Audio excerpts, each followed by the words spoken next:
Important information and disclosure. TDW Trader Live seminar presentation is for educational purposes only. All trading ideas discussed by the instructor are for demonstration purposes only. Trading involves a substantial risk of loss and is not suitable for every investor. Past performance is not necessarily indicative of future results. Please read more at https://ttwtrader.com/disclaimer.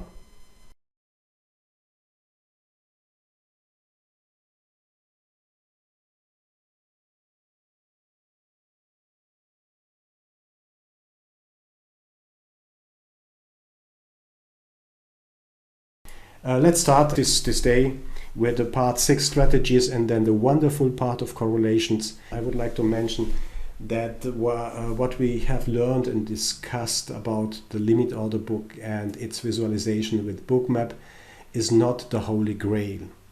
It's not the holy grail. It won't work 100%. You should be aware of that. But, and that's what I insist to say every time to everyone who wants to hear it, but it will work far better than any other trading system out there. Any other trading system maybe you know. I claim that it works at least 70% of the time.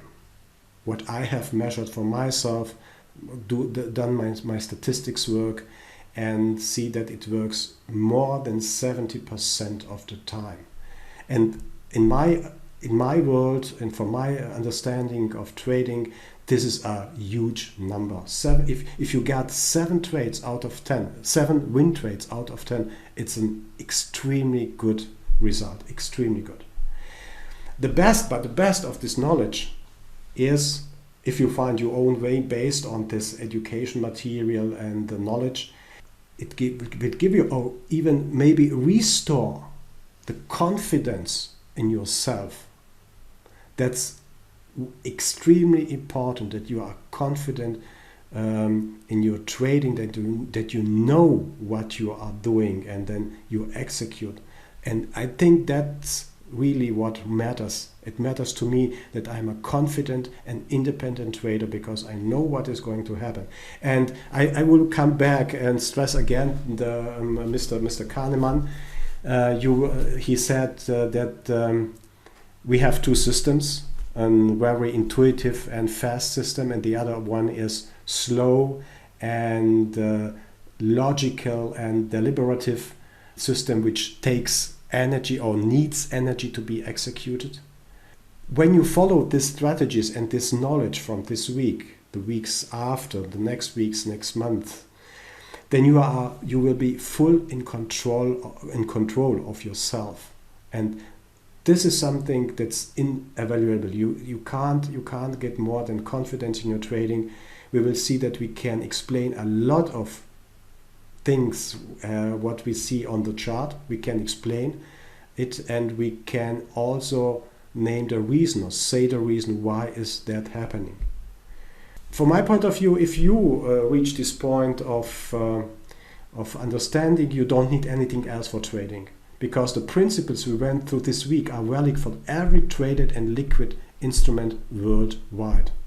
It's only the view on the instrument which is a little bit different than the view when you will see, for example, a footprint or candle chart or raincoat chart or whatever chart you have. We will start today with part 6 strategies, and we will go through the correlation part. And then daily preparation is extremely important. It seems that it's a lot of information, but at the end you will see that the daily preparation takes you maybe 10 minutes a day to put everything together. It's really not a big deal to go with them. And then I have an executive summary of the strategies we will go again through. We are here in the strategies. We talked about absorption, exhaustion, sweeps, and this is the language, the nouns and the verbs. Now I would like to go through the strategies with you. No bias, be patient, let the market guide you. That's absolutely important. Let the market guide you. Just to repeat it, liquidity absorbs market volume, and where market volume is absorbed, then there's a vacuum or energy is taken out of the market. By that I mean volume is taken out of the market, and when the volume is taken out of the market as well, there won't be any liquidity. Everything around these events is noise. And we should understand that an absorption can take place minutes before the market lifts off or goes down. That is something I think you understand, or you have understood, or you will understand. I have put together some strategy symbols. So for your convenience, I'm putting this on the charts here, just to focus your view on this large volume, liquidity, traded volume, divergences, reversals, pullbacks, correlations, and sweeps. As said yesterday, meaning of dots equal volume. That means we got every day an exaggerated market or exaggerated situations where we have huge sells and huge buys, as we have seen that, or we will see that is in yesterday's replay. And therefore, don't go with a crowd. Don't go with a crowd here. Don't go with a crowd here. Resist. Try to resist. Try to find this fellow here. Let's start strategies part 1, liquidity, sweep, trades, and pullbacks. I would like to apply the strategies based on the studied market mechanism, active and passive indicators. Also understanding strategies and their execution with liquidity, sweep, pullback.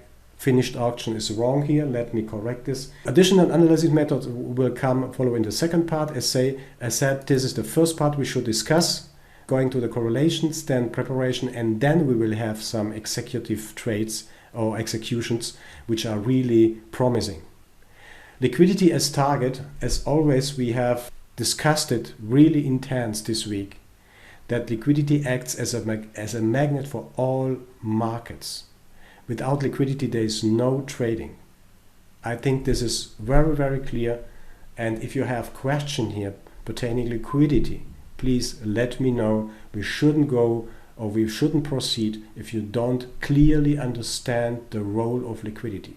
Liquidity can answer where the possible targets are, but liquidity can't answer to 100% that this liquidity level is going to be a strong level. We need more information to say, okay, this is a firm liquidity and that's not a firm liquidity. We should be very clear about that. We shouldn't fall in the trap that when we see a red area or red line, we have to go long or we have to go short at these levels. We need confirmation, and we should answer, why is this happening then? We must answer, why is this happening? It takes a little bit time. It's slower, as Kahneman said. It takes energy, but it pays off. Liquidity is providing or taking energy. Absorption, book flipping are support and resistance. Order book imbalances we talked about yesterday. Use liquidity as your guidance, orientation throughout the trading day. And the last sentence, it's absolutely important to me. Use liquidity as your guidance, orientation throughout the trading day. We will use liquidity in our prep section. Because George had a great idea yesterday, I documented it in the presentation here. Let's say we have 3 priorities of liquidity. Priority 1 is the long-term high liquidity. Priority 2 is the mid-term long high liquidity, and the priority 3 is the short-term high liquidity. That what pushes the prices up or pushes the prices down. Use the liquidity as your guidance, orientation throughout the trading day. So follow liquidity. That's the first rule we should keep in mind. Follow liquidity. And when we are going to to the preparation section, I added a similar page to this presentation. We will see before the market session opens. Then you have liquidity sitting around. You have liquidity sitting on higher prices. You have liquidity sitting on lower prices. You can use this as an orientation. And that's absolutely important. Please keep in mind that this is always a kind of compass. It's a compass for us to understand, liquidity hits here this price level, it retraces back a little bit, and then it seeks a new liquidity here. And then finally it happened with an absorption. Can you answer this question? How do we know that this is the final liquidity level where the volume is absorbed? What else do we need to understand what is really happening here? And what there is part is not volume that is going to tell us the traded volume? Yes, but yeah, it's the volume, but I would like to point to a certain part of the whole mechanism, of the whole chart. Where do you see what volume is traded there? Order book. Yes. Please keep in mind, we will see that a little bit later on yesterday's recordings. We know liquidity is there, and it was absorbed, and then it goes down, but new buyers came in here. They are striving and looking for another liquidity. Then the question is, why does this liquidity, or this level here, not hold, but this one? And the answer is, please have your order book on the right side. Either you are using my suggestions how to set up the book map, or maybe you are working with, for example, Jigsaw. It's nearly the same. It's a little bit awkward to work with both, but I would suggest to have the order book on this side, and you will see that everything is absorbed. The volume is absorbed, absolutely right, but we should know when and why. That's the point. Only deciding based on liquidity level here, it's a little bit, at least for myself, too less. Let's see an example here. You see that it absorbed everything. This is, go back, this is the situation here. They absorbed everything, and you will see, I'm sure when you look at the order book, you will see a high pressure on this side under the offer. But at the end here, at this point, you will see a large number, but nothing follows. No volume here above this area. If you are not sure that this is really the end of the swing, if you are not sure, then wait until they are retracing this area. I'm not sure whether you can get a fill here. Maybe if they are trading a lot, then you can get for sure a fill here. But if you are not sure, then wait until they are retracing this area. Or try to get a fill here, because this takes a few minutes to restore, to retest, and then it goes further down. And then, that's the point. That's our orientation. You have a clear target. This one or this one. Absolutely. And that's, guys, I think that's absolutely amazing to have a tool here, to have a tool which shows in front the possible targets. I think this was the move here. Yes, it was the same here. Right. This is the pressure up. And by the way, on this chart, you see how a lot of energy is traded here. A lot of volume is traded here. Again, a lot of volume is traded here. And then it snaps back to the lower extreme here. No, it's not the extreme, but to the lower liquidity here at 60 even here. So, and then we have the next target here.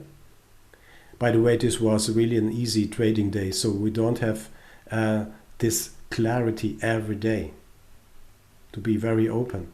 But we got days where it's extremely easy to trade. It's extremely easy to trade.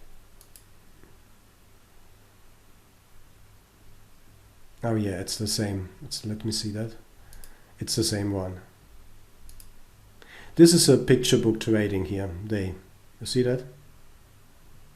You're here. You have to go long somewhere here, and that's your target. 9 points. Whatever you get here. You got wonderful book flipping here. Wonderful support on the way up, a bit support. And it sits there for 3 hours. This liquidity was there, started at 5 my time to 8 p.m. my time. That means, yes, 3 hours. You have every time you need to decide what to do and where to do, and then you have very clear targets. That's not common in this trading business. That's not common in this trading business. Okay? Question now is, if the price is in the middle of nowhere and we have 2 liquidities below and above, what should we do?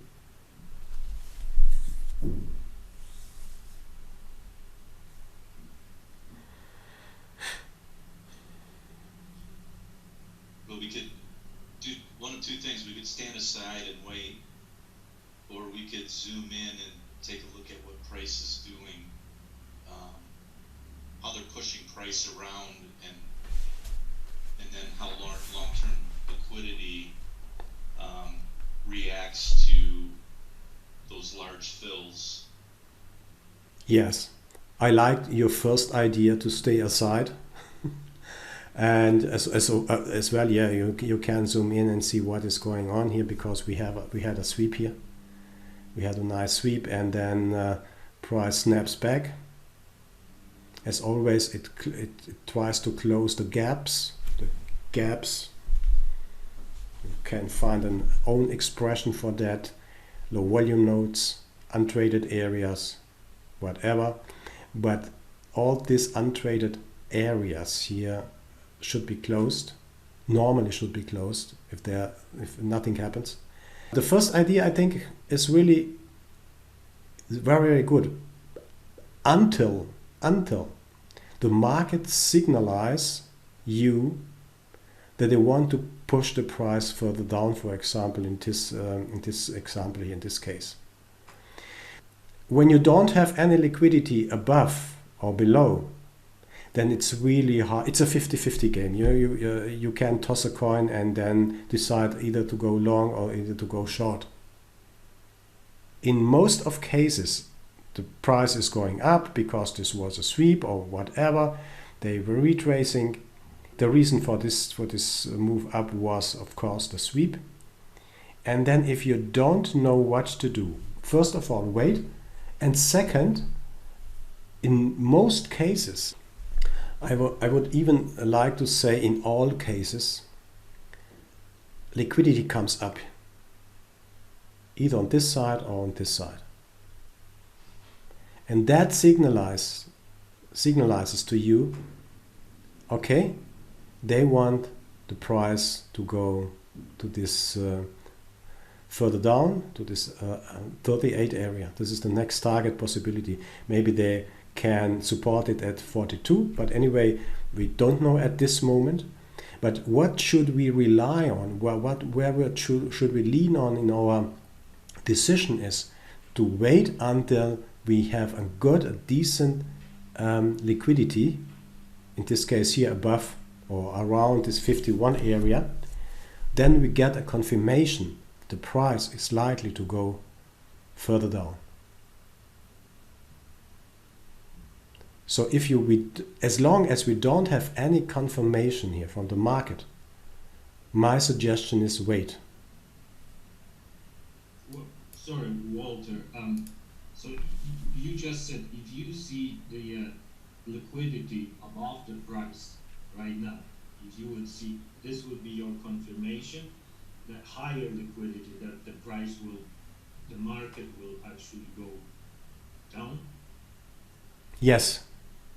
Yes. If I want to trade it, if I want to trade this, if I want to trade this is now a hypothetical discussion here, by the way. If I want to trade this, then what I would like to point you, we have two, yes, we have two extremes, one at 55 and one at 38. Now, if you want to trade this, then I would recommend, because given we don't see this white line here at 52, we don't see anything, everything is blue in this case, then wait, because you don't know whether the price is going further up towards this 55 or it's going down to 38. If you want to trade this, wait until liquidity supports your idea. Either it will come up here or it will come up here. Either way, something will going to happen so that they are repelling this market in one direction or pushing this market in one direction. Walter, you're saying that you're waiting for support for short-term liquidity, yes? Yes, absolutely, absolutely. If you don't see anything here, stay out. Sit on your hands, look here. You need always in this market, we need an indication. Therefore, we are looking at the limit order book to get the indication or confirmation for our trading idea in the limit order book right now, without lagging, in real time. Or we are just lazy and don't look at this limit order book, but then please look at what the market is saying to you. Look here, this is a good example here. Look here.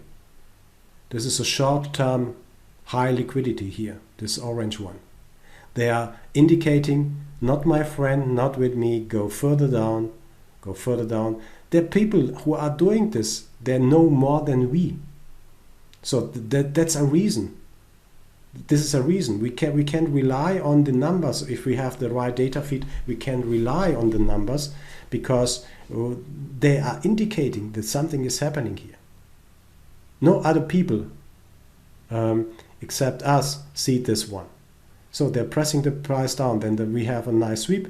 The sweep is retested. You see that energy is taken out with less energy down. This is a divergence here. Now the price is here. And when it's here, you know, it's a 50-50 chance. You can put your money on in the casino or black or red and then hope that it goes in your favor. But what I wanted to say, wait until something happens here around this level, price level. Wait. Let me see. I think, not quite sure here, but I think this small liquidity here was enough to push the price here down. It's just for the discussion that the price is going further down to this 42, maybe also this 38.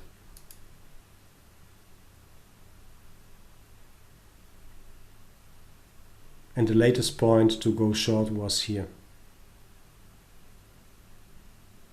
You see that how impressive they came up here with liquidity and pressed the price here down. So liquidity always acts as a magnet, as an orientation for us to see what the market is doing. It gives a chance which is higher, probability which is higher than 50%. So first of all, liquidity is priority one.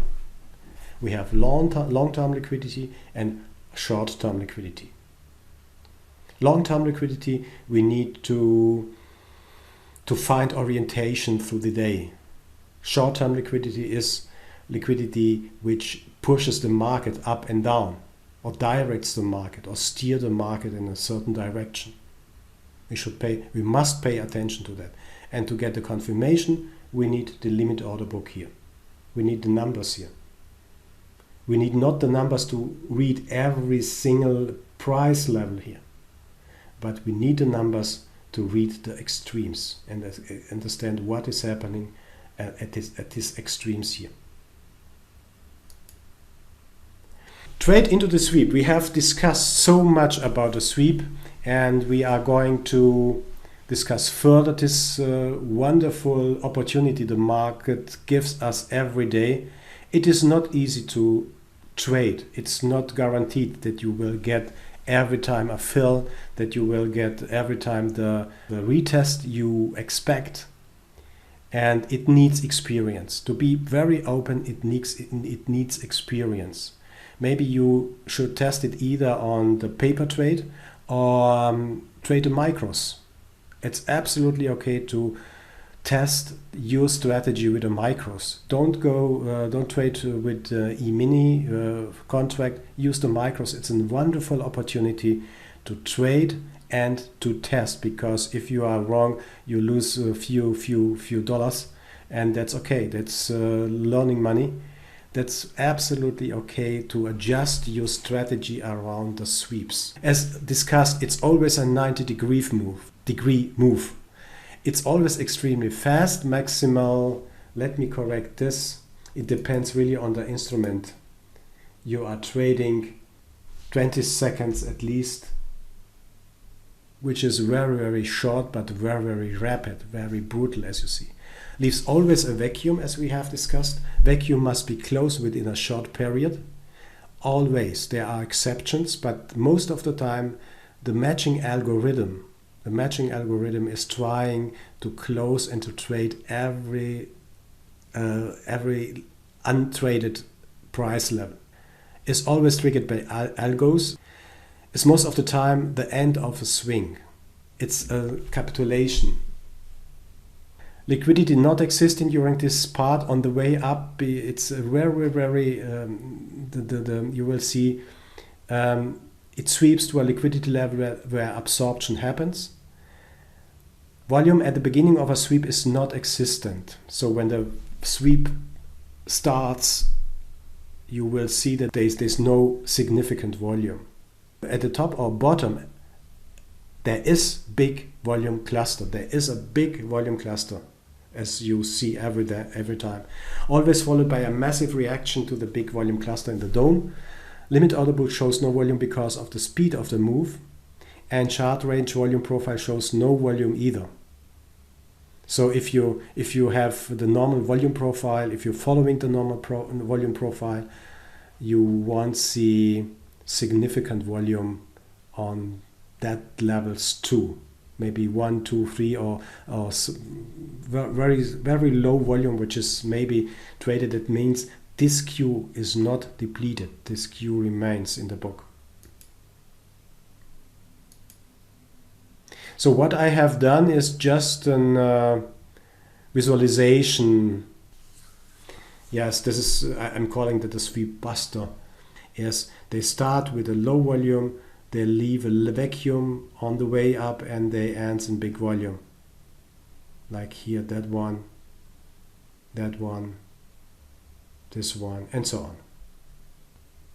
So we will see that's where we want to trade. That's the classical.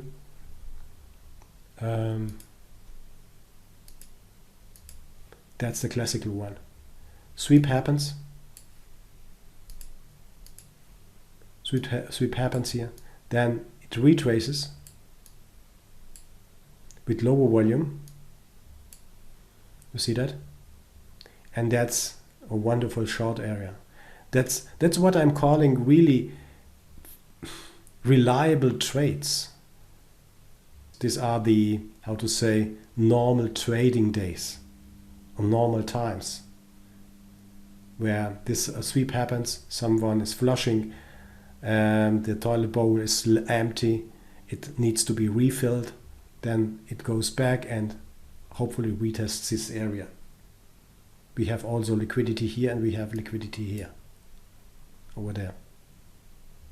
That's the classical move.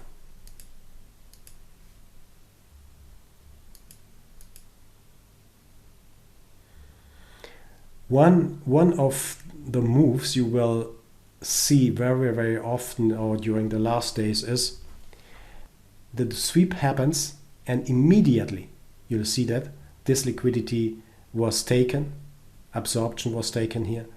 It comes to an upswing a little bit higher than this absorption, and then immediate it snaps back here. This is not tradable. I would not say that this is tradable in any way. If you want to trade this one, then wait again until a retest happens. By the way, we will talk about the CVD, and the CVD is indicating a sweep by a 90-degree move here. You see that in the CVD? We will talk about sharp delta, and we are working, or I'm working on a sweep indicator too, to indicate this one, but it's just only a signal. It's a signal that a sweep happened. It doesn't answer or give you the signal to trade a sweep. It's really, by the way, extremely hard to trade this one. Resist, don't do anything. Wait until you got this retest here into this area or wherever it happens. Same here. And here we can see wonderful the cooperation between sweep, absorption and exhaustion. You see high volume here, high volume here, and as always we have a divergence. We have exhausted area here. You see that? There's one, that one, that one, this one, this one, this one, this one, this one. If you compare the dots, these dots to this one, to this big one here, you see it visually very clearly what is happening here.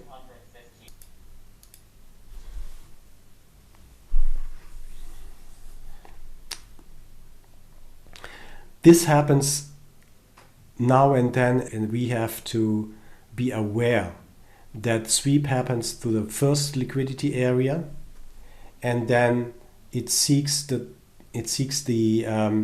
next liquidity area. Please remember that liquidity acts as a magnet.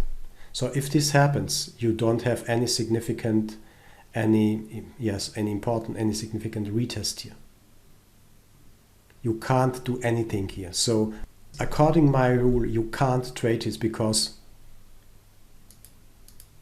there is no retest whatsoever. There's no retest whatsoever. Hence, you can't trade this. But when you hammer it into your brain that liquidity is there, is a fuel, is a magnet, or is a line of attraction, doesn't matter how you express that or how you see that, but then it's very obvious that they are seeking this liquidity here at this point. This next one. As said, I can't give you 100% rules where you start tomorrow or next week. Okay, Walter said this is one, I have to take it, and then it works 100%. I hope you understand that. There are some variations, but I bet there are not more than 5 or 6 variations, even less than 5 or 6 variations, how they behave every day, every day in and day out.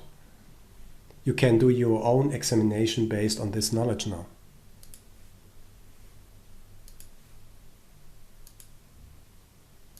This is the theory.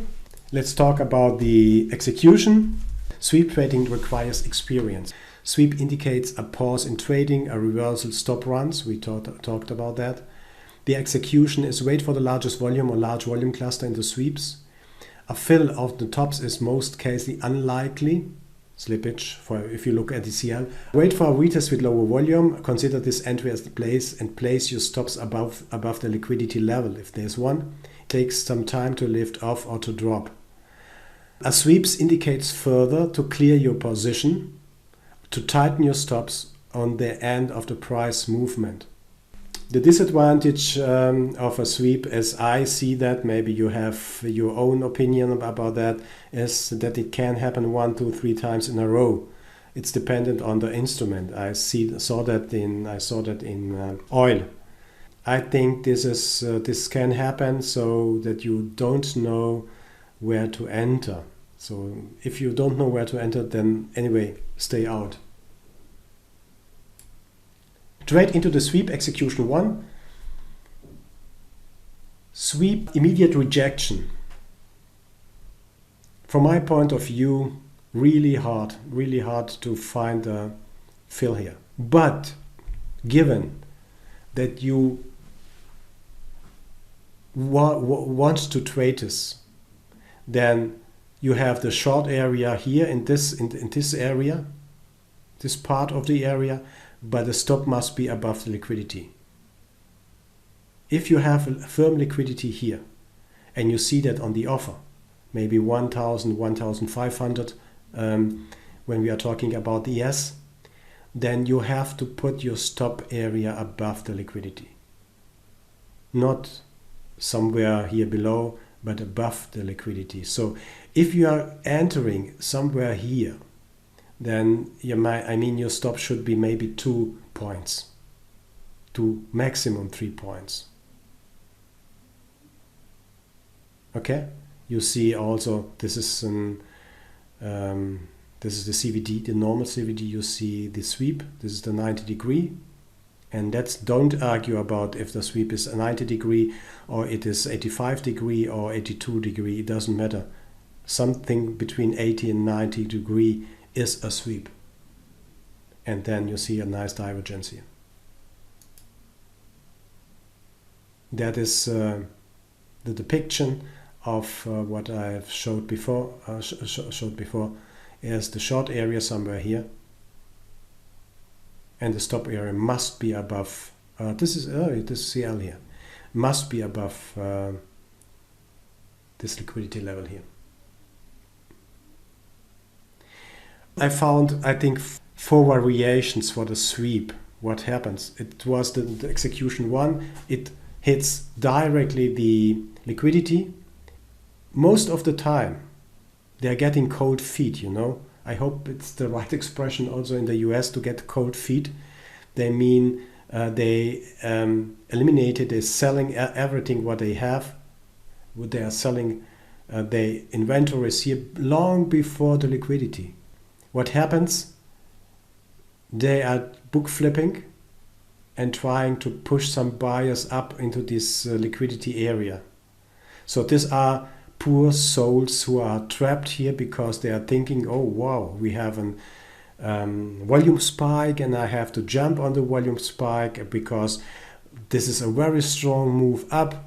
Maybe you know your own arguments, maybe you have been in this situation. So they think, okay baby, come on, there's a lot of people who are buying after me. I'm secure when I enter this move. They are even supporting this area by a book flip. Then the move goes against this liquidity area and it stops rapidly because there are no enough buyer to lift this offer or to hit this offer, whatever it is on the offer, more than 1,000, 1,500 contracts. This is the divergence we are talking about in the CVD. This is the sweep. From my point of view, that's the most secure because this move takes time.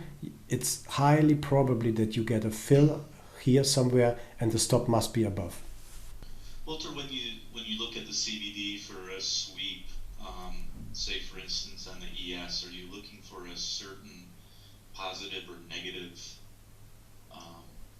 Like, are you looking for 500 contracts, 1,000 contracts? Is there a rule of thumb, or do you just look at the 90 degree, the CVD? Yes, I'm looking at both. You can use the normal CVD. First, I'm looking for this 90 degrees here up, and then secondly, I look for the volume on the volume or in the limit order book.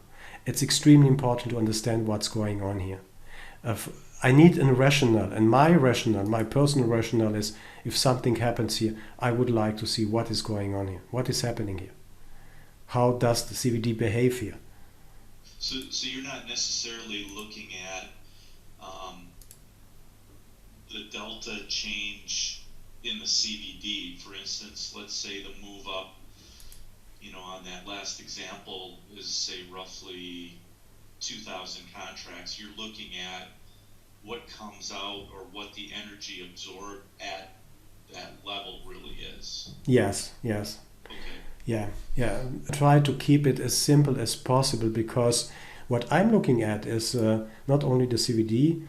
Anyway, if you don't want to look at it, then I think volume is absolutely sufficient to see what's going on, what is happening here. If you look simply at this chart, then you see the 90-degree move here. You see the high volume here. You see the liquidity here. You see the liquidity there. And you also have the chance to read the numbers. This is 1, 2, 3, 4 different information you got for this move here. And I think this should be enough to understand what is happening, try to execute, or to make your execution then. To understand, okay, the market is coming to an end here. And when we are here, we don't exactly know where the end is. But we have liquidity as one information, and the second one is also liquidity there. It's really hard at the moment when that happens to decide. The first intention is to go long here. It works for a few ticks. And the last one, if you are not happy with this one, if this doesn't work, maybe you are so fast that you get break even, or you are out with break even, or even small loss. But then take your time. You see liquidity is coming up. You don't need to go long here, but maybe you can mark this area with a rectangle and then find your entry somewhere here. And also, if you want, you can use the CVD as a divergence, positive divergence in this case, indicator to signalize, okay, market is going up.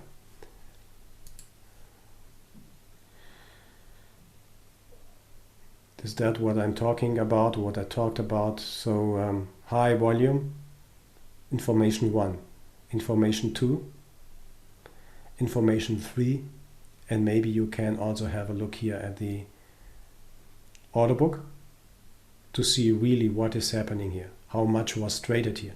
Is there enough power to lift the offer at this point? Or did they hit the bids immediately after this was absorbed? You will get a right feeling about that. I'm sure you will get a right feeling about that when you're looking at it, because, to be very open, we are not used to take these techniques for our trading. I suppose that. I'm not sure, but normally where we are trading this kind of charts here.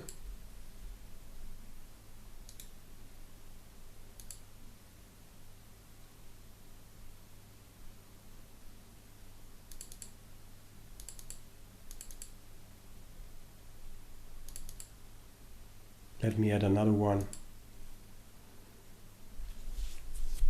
So this is the common looking of a chart of few colleagues who are trading the Ichimoku, for example, Ichimoku, Kinko, Io, and you see they get the signals here for a long position and don't see anything what is happening on that way. So you have the VWAP, which is an absolutely important part, and then you have your own indicators, whatever you want to have,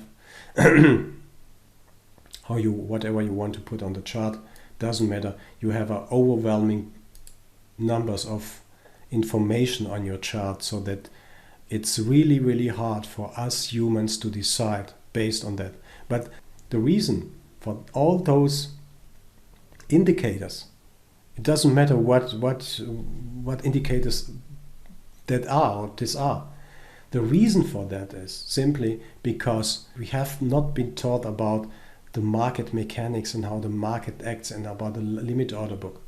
We need security. Every one of us needs security, and that means if we are putting more and more and more indicators on the chart, that means a kind of security for us, for our trading, for our money, to protect our account, to protect our money against losses. And the more information you put on the chart, the more difficult it is to understand and to see what's going on here and what is happening, how to act. That's the dilemma most of us traders are. This is this example. We have 90 degree, we have the sweep, and it retests then the next. You see here book flipping. It retests the next area, and that's really a wonderful secure trade. It's a secure trade because all the speed is out of the trade, and that's important. All the speed is out of the trade. I mean, everything can happen. Normally, in normal times, when we see the absorption at these levels, then look here, it takes enough time. It's the speed of this move is out. As again, maybe it's a little bit boring for you, but when we say that's a very hard speed, there's a 90 degree move, then this is a very slow speed up. You can draw a triangle and usually see it's up there, and then it goes slow. It goes a little bit faster than normal, but it goes slower down than a 90 degree move here. So it takes time. The speed is out of the market. You have enough time to react on your position here and to manage your position.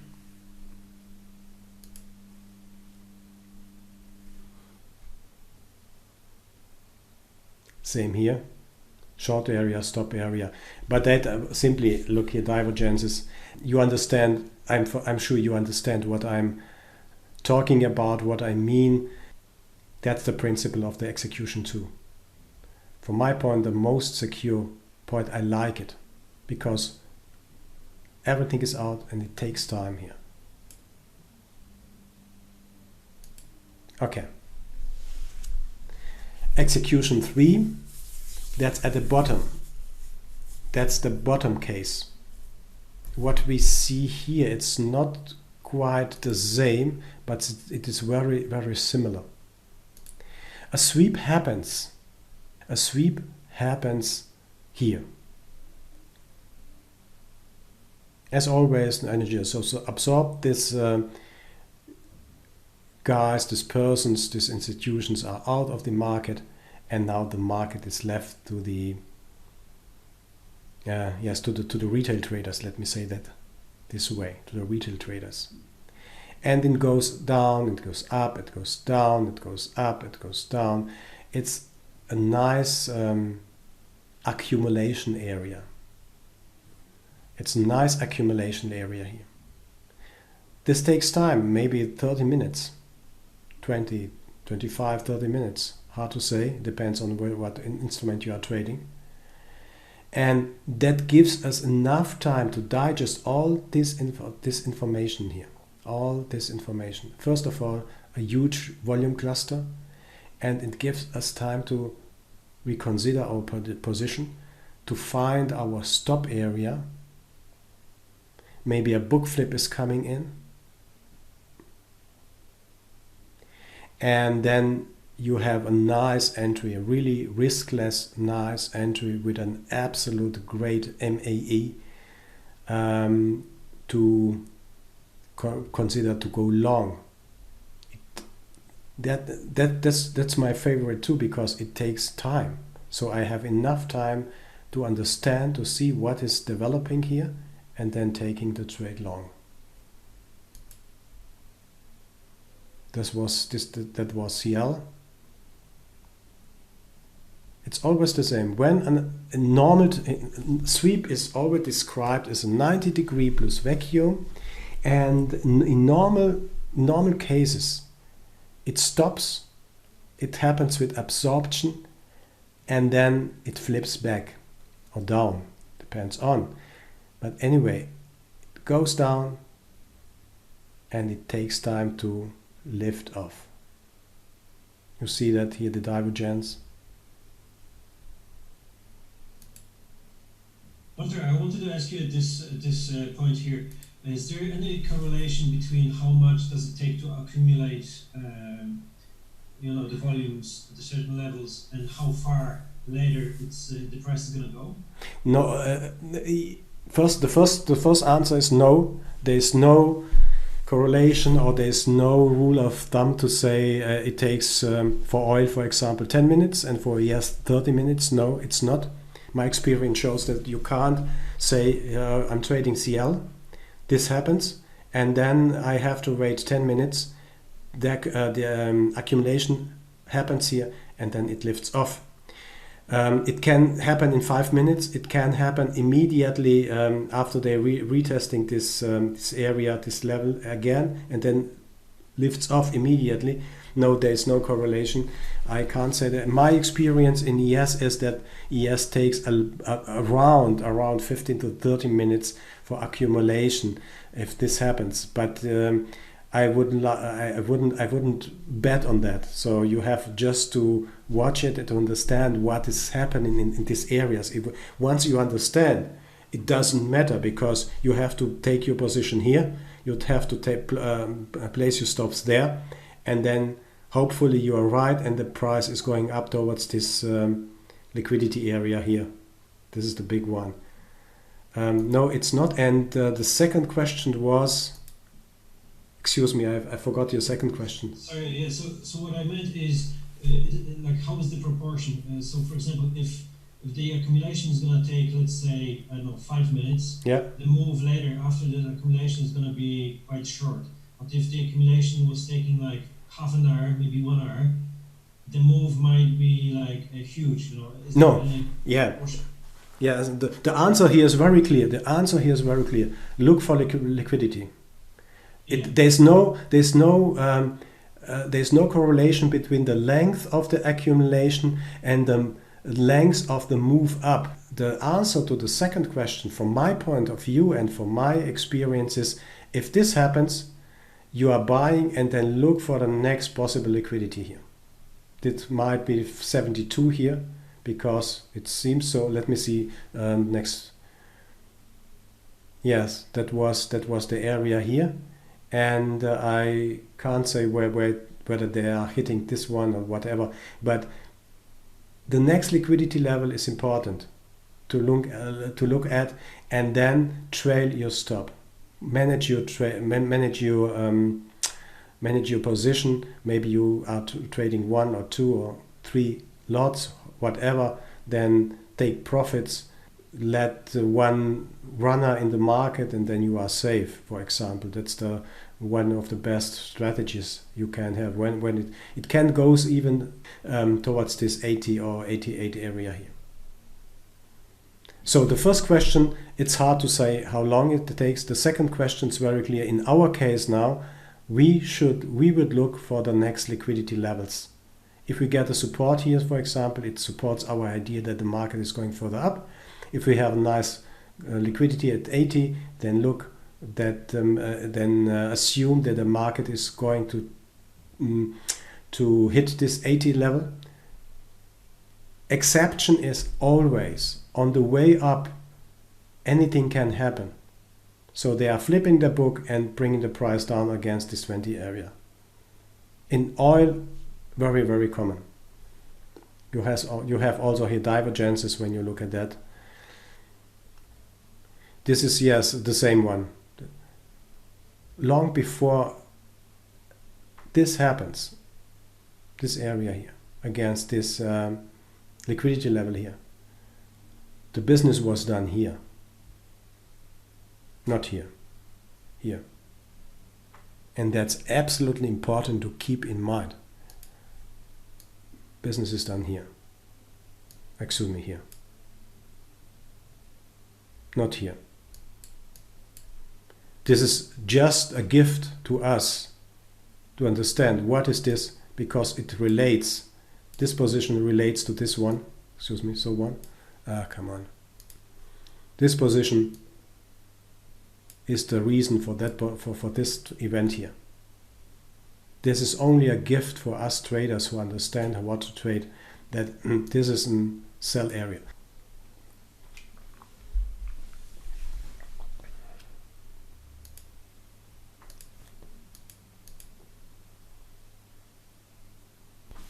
I did a decision table here. Basic decision table for conservative entries. Do we have a sweep? Yes. Retest? No. Wait. Retest? Yes. Entry on low volume. Entry okay? Yes. Runner. So you can do your own. You can do your own decision table.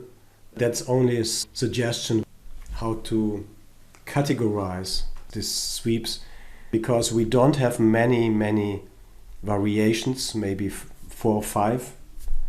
And then let's use these variations of the sweep and find that one which really works for you. So this is, what was this? This is in gold. Oh yeah, gold. Totally forgot to talk about gold. You see, it works the same way every time. We hit this first level, this long one didn't work here. We had the second, they cancelled. After they hit this level, they cancelled before, and we have 4 liquidity levels below. Then you have to wait. If you lost, if you did a trade here, wait maybe until they hit the last liquidity level here. If this is the last one, given this is the last one, they jumped up extremely fast. So when we want to trade this area, we are not trading here. We are not trading here. Then, is it a sweep? Yes. Is it a retest? Here, let's say this is the retest here. Yes. Entry on low volume. Yes, we have lower volume here. If it's okay, then manage your entry here. But I suppose this was a sweep 2 here. Anyway, it was. It is a good example how to trade extremes. This is really extreme trading.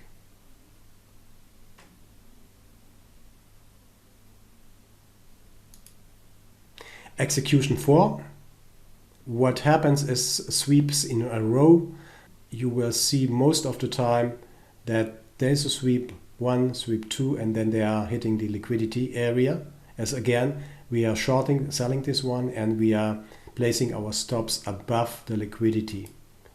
So 1, 2, 3, and they are hitting this liquidity level here.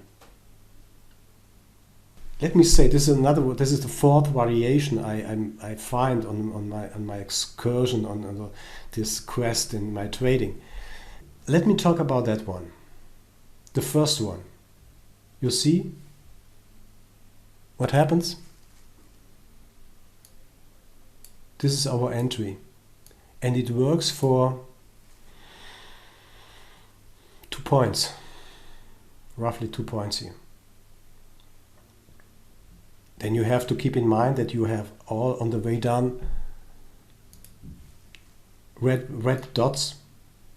If you have only red dots or green dots, please be very cautious. In a healthy market, you will see red and green, red and green, red and green, a mixture of red and green here. But if you have only red dots on the way up, or green dots on the way down, on the green dots on the way up, then be very, very, very cautious. This is a kind of exhaustion. Then the second one, given that we don't know that and we are trading our normal, the second one retraces a little bit. So you are maybe short at 35 even, and it goes to 34 even. So you are still in profit. It's maybe 1 tick, though, but anyway, 1, 2, 3, 4 ticks, you are still in profit. And then we get the third one, which is the classical. It goes down, and you are still in profit here with 1 point, let's say 1.5 points here. and goes further down, retraces, and then comes down. So it's not scary to trade them, but when you see, and it will be a feeling, you will see that, you will feel that when you are wrong here with this move, it goes a little bit in your favor here, maybe 1, 2, 3, 4 ticks maximum. But if it doesn't develop further, fast, in a good time, then stay out or close your trade and wait for the next one. And at the end of the day, every tick counts, guys. Every tick. We have the same here. We have the sweep here. We have the sweep here. We have the sweep here. And we have the sweep here. Exhaustion on this level. Retest.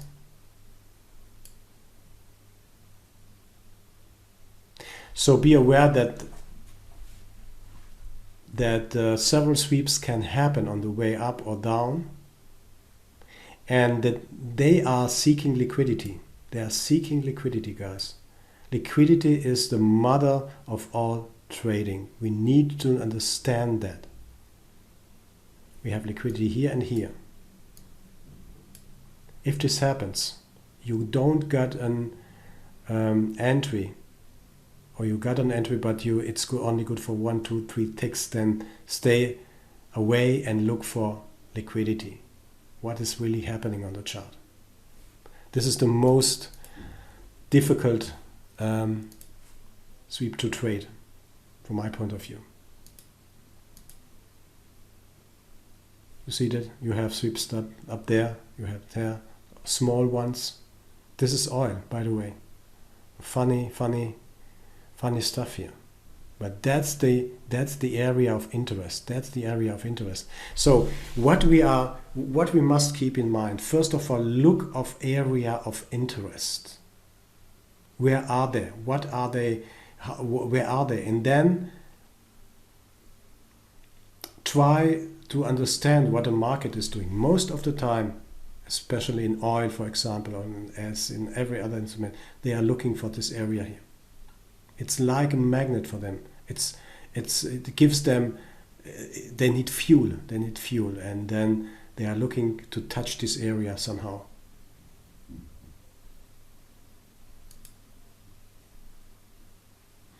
Advanced trades, I think this is the fourth or fifth variation, is the sweep correction. I would like to put it here on the chart because it's absolutely important, because it happens really all the time. It happens really all the time. And when you see that, please be aware that this move is likely to go further up or further down. This is really advanced scalping techniques. This is for experienced trader, but you will spot it. You will see that. You remember we have 3 important indicators. That's time, volume, and price.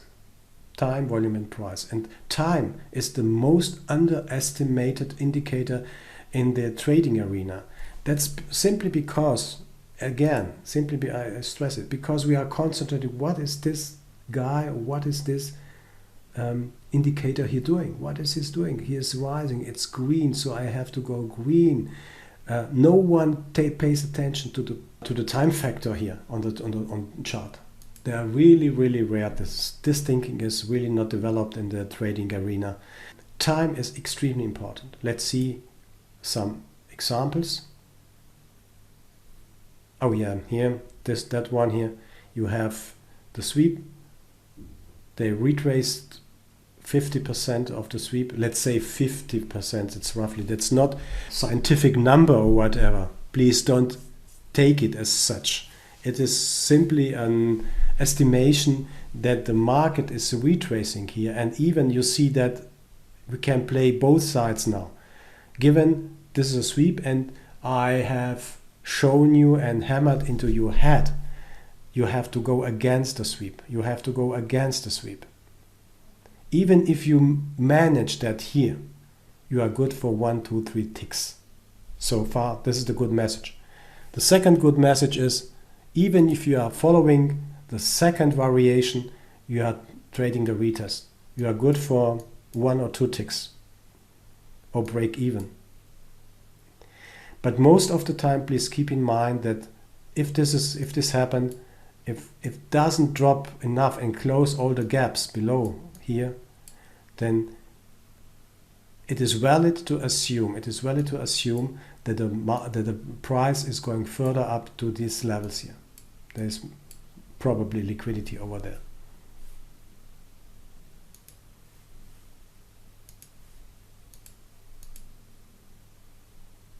Like here, see that?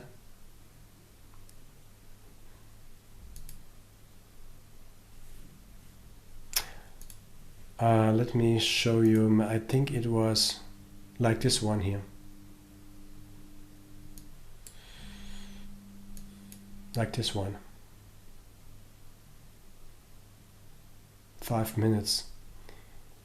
So they went up, and let's say this is 30, 40, 50%, doesn't matter.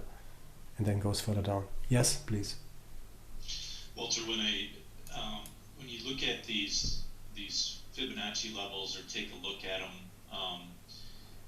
and let's say you're looking at obviously the 38.2 or the 50 or the 61.8, is it possible to draw a fib on a move or on a sweep, and then based on where that liquidity is, obviously you're always looking at the long-term liquidity for the magnet, but when you see a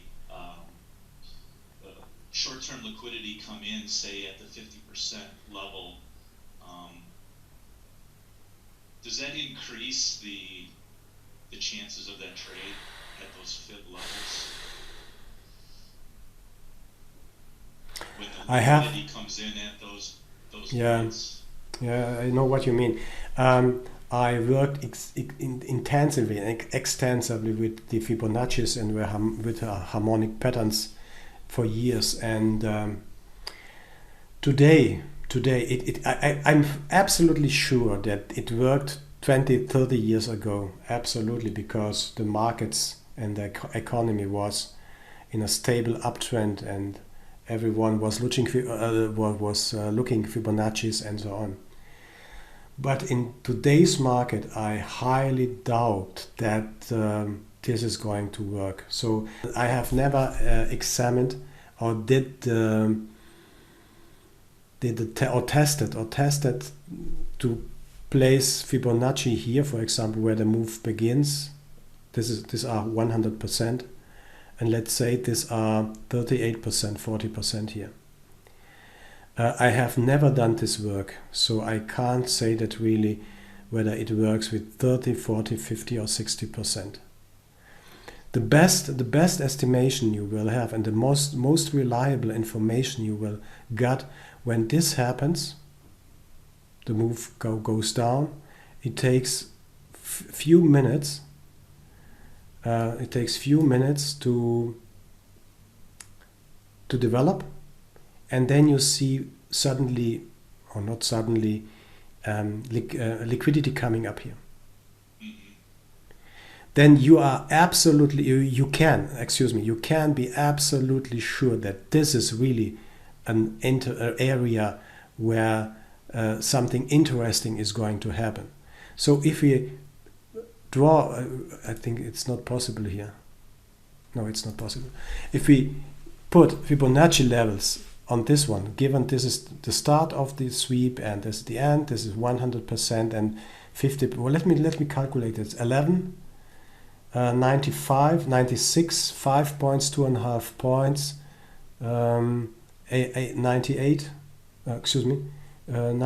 96. What do we have? Oh, excuse me, 96. This is 10. Then 15 points. So this is a move of 15 points here, roughly 15 points, 7.5 points. That means 4.5, around 31 or 4 here. These are look here. These are really 50% here.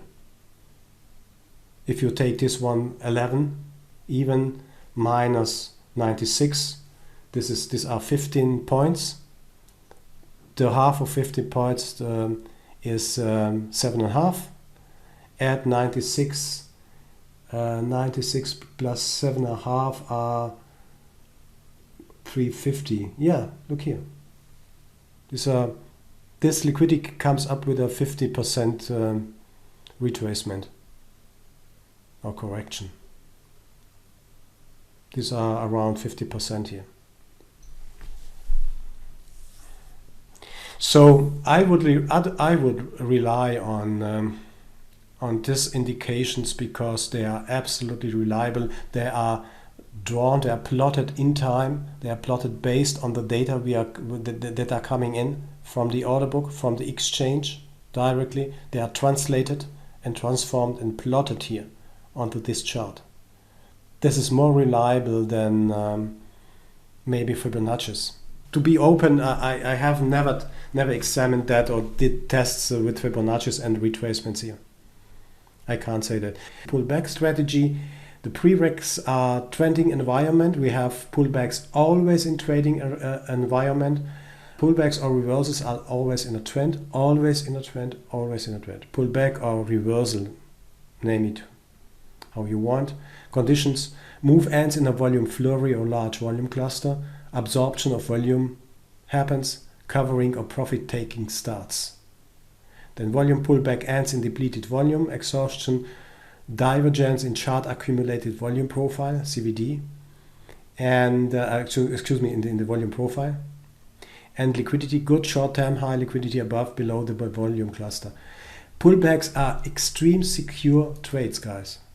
We talked about that yesterday.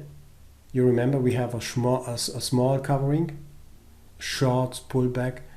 This is the best one I would like to have. You can play and breakout here, but the best one is to wait until we have short-term high liquidity over there and short covering starts here. And then it goes against this level. And that's a good short area, again, a re-short area if you're not in. Pullbacks can be treated differently. It's always a good sign.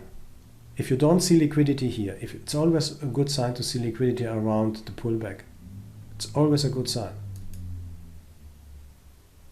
So how to trade given the price is coming down? Most of energy is absorbed here. We see also divergences in the CVD. And then we see short-term high liquidity here coming up in the book. And then it's not 100% precise, 100% precise. It's around here. This is the sell area. And I'm sure in this scenario here, you will find the next liquidity level below here somewhere.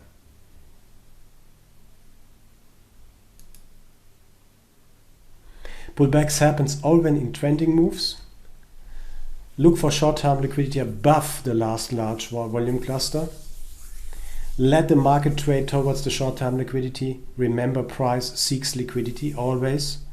Place your trade below or at the short-term liquidity. Stops must be above the short-term liquidity. And the volume at those levels or below the last large volume cluster. And let the market trade towards the short-term liquidity. Remember, price seeks liquidity always. Place your trade below or at the around the short-term liquidity. Stop must be above the short-term liquidity. Volume, low volume, close to short-term liquidity. We have divergences. Exhaustion is indicated and also divergences.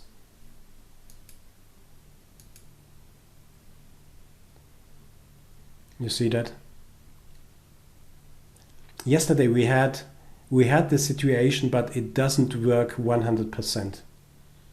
You remember when the price came down and the liquidity above formed, the price went up, but the market was so weak that they even had no interest to trade. So the pressure to the downside was great, was immense.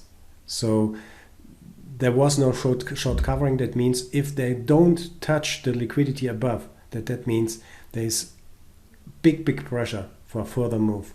A lot of traders who are recognizing that leave their position as they are. Okay? They leave their position as they are. They don't cover.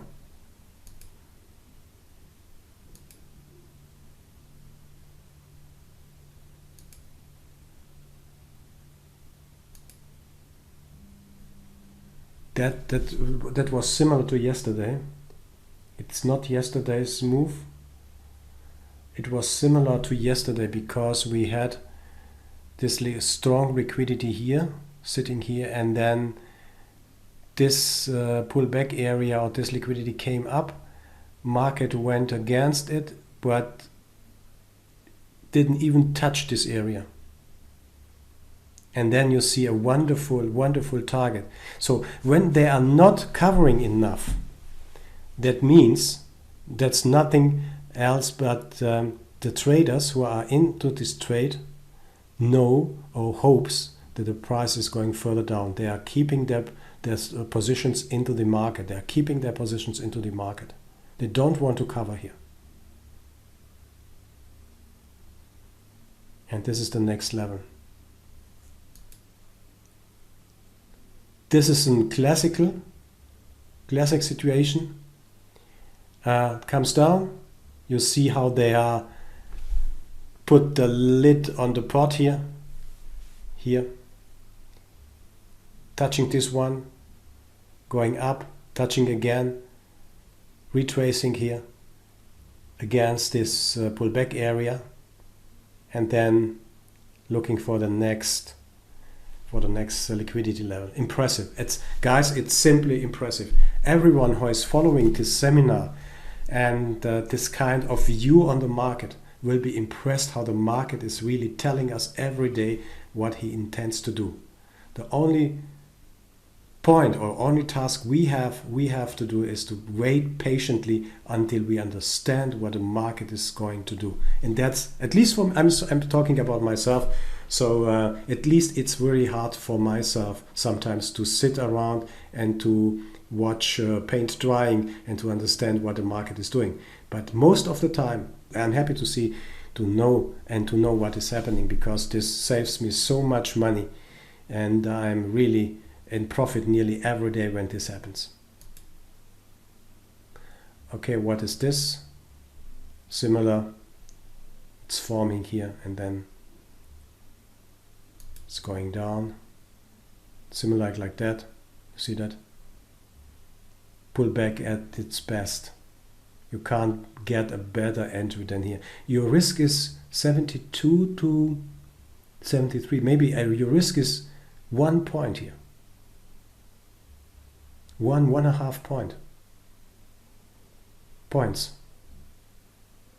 And when we are talking about, let me show you that.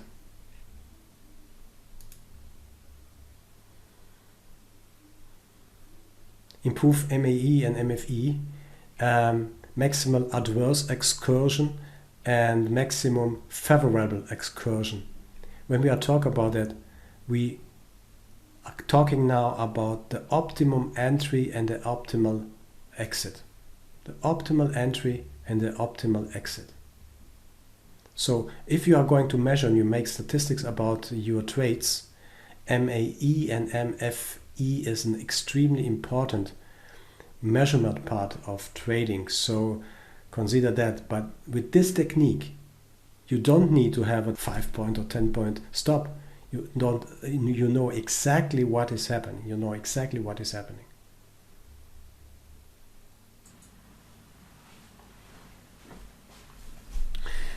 I would like to go to the replay of yesterday's ES. Are you ready to start?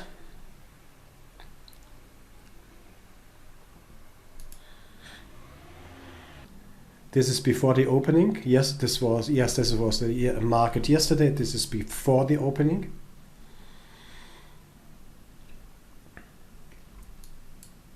Let's go a little bit further.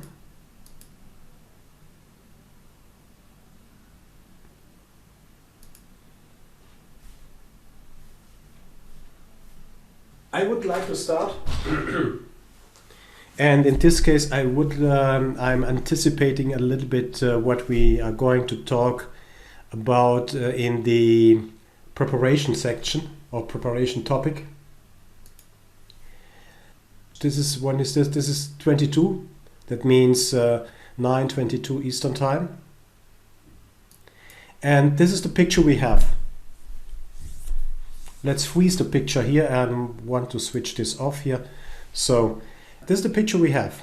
We are a few minutes before the open, and I would like to ask you, what do we see here? What is our orientation? Yes, initially that 15 and 17 quarter could probably be pretty close to being the same. Yes.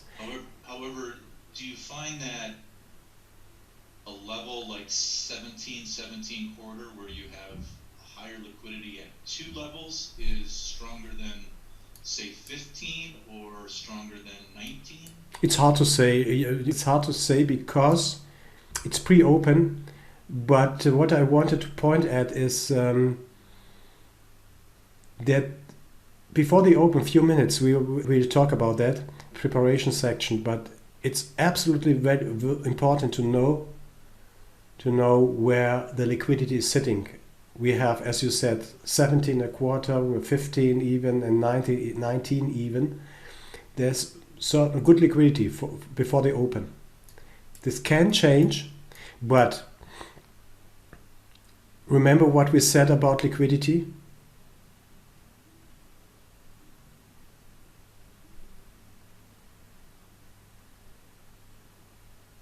Well, liquidity attracts the market. Yes. Yes. And liquidity is the attractor. So that means before the open, we have the first impression is we have a good attraction here, and we have a good attraction here below, 3105, and then let's see what happens in few minutes. Making fast forward to see what is really happening here. But this is what I want to point at is look at the liquidity. We have a nice band here at 19. We have upcoming liquidity at 17 and then 15. And below we have... What's interesting there, Walter, is that 15 is long-term high liquidity. So is 19. But technically that 17 quarter is not long-term liquidity based on the open. Yes, absolutely. The reason is that maybe the traders come in the US at that time, and they are planning their day. More than often, you will see that liquidity is coming exactly is loading up exactly at the open. It's quite important whether this is short or long-term liquidity. We only say it's liquidity there, and it can happen because it happened at 3 p.m. Let's say 3 p.m. my time. That means 9 a.m. Eastern time. That means these players, these players, the market players and market participants are signaling at this moment what they want to do. So it's impressive to see this is let's say this is a long-term liquidity, as you said. Then this is a very in relation to this one, a short-term liquidity. That's a high-term liquidity here at 15,400. We have 417. Let me say exactly 470 here. 15. We have 17,465 and 318. So we have strong liquidity there, and we have 400 below at 0.5 even here. So that's the first impression we have of our market. Then let's start. Let's see what's happening. And as said, price is seeking liquidity. That means we should expect that the price is going towards these levels here.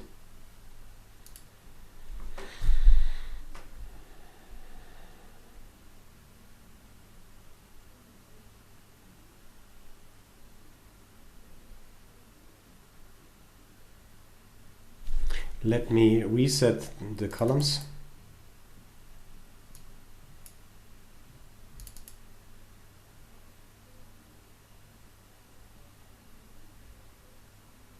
You see also the book is quite good.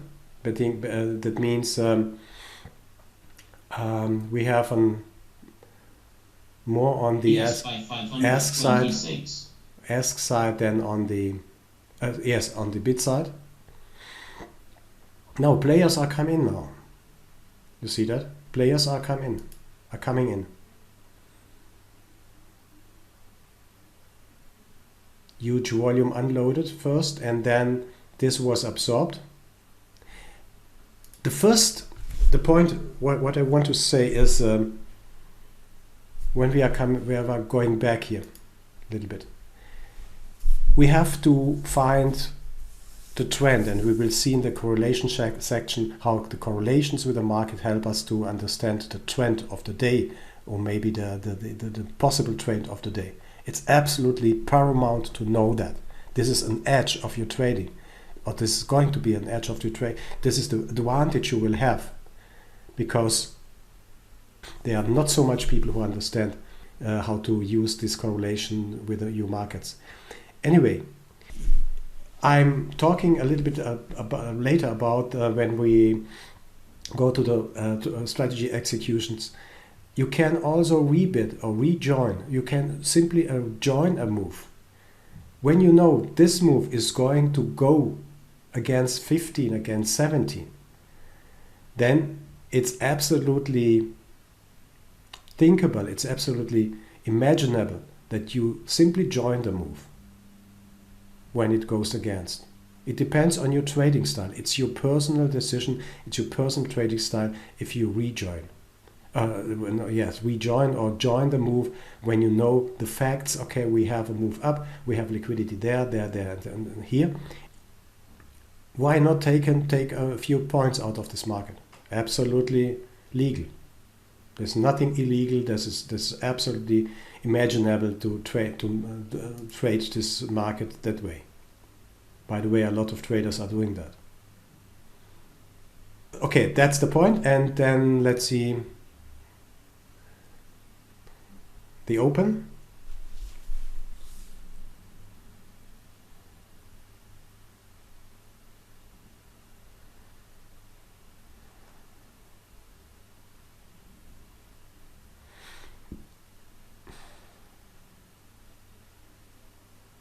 Yes, by 526.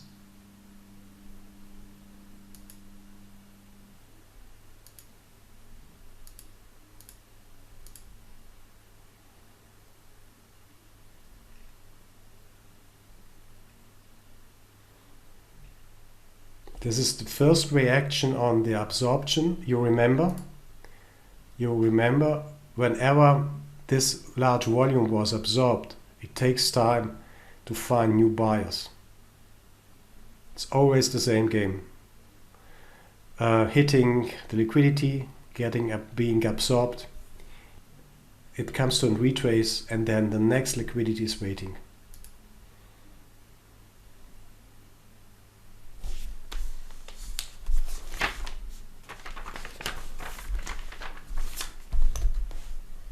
But we are now concentrating on what? What would we expect here?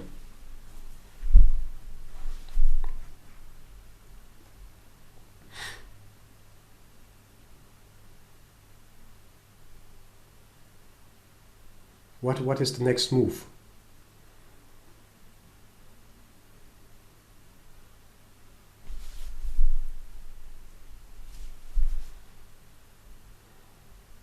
I see more liquidity at the top rather than the bottom. Yes.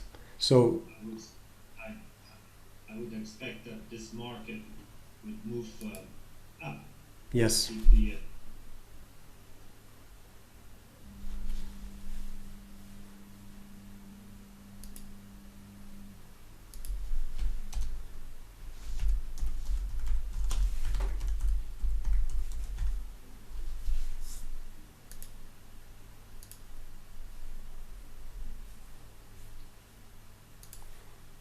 Absolutely valid explanation here. Yeah. And that is one of the many proofs that liquidity is important. We should have more information about the liquidity, whether it is firm or not, but we have proof this week that liquidity acts like an attractor, or is an attractor, acts like a magnet. So if the price is here and nothing special happens, they are seeking this level here. We can't say whether they're going through that at the moment, but they are seeking this level.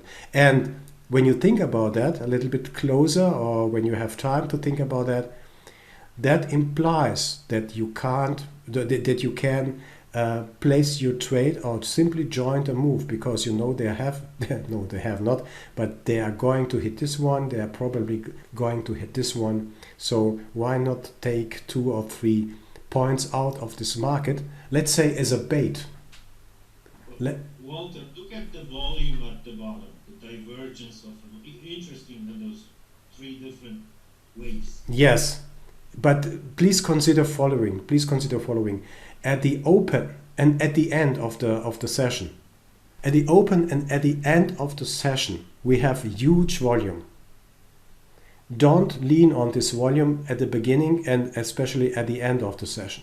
So a lot of positions must be cleared here around. So therefore, even you can say for you, the first 10 minutes of the session open, it's not my time to trade, because a lot of positions must be cleared, and new positions has to be taken, and so on. So the first, I don't know, what's the open interest time for ES? I think the open interest is 30 minutes for.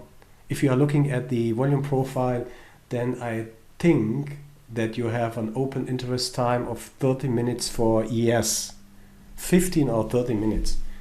That means during this 15 or 30 minutes, I'm not sure what's valid, means there's a huge interest to find the way for the ES. That means a lot of people are clearing their positions, taking new positions. So sometimes it's absolutely not visible or not understandable what is going on at the moment. Therefore, you have a high volume here, a lower volume here, and lower volume here. If you want to trade this, the point was, look at the liquidity.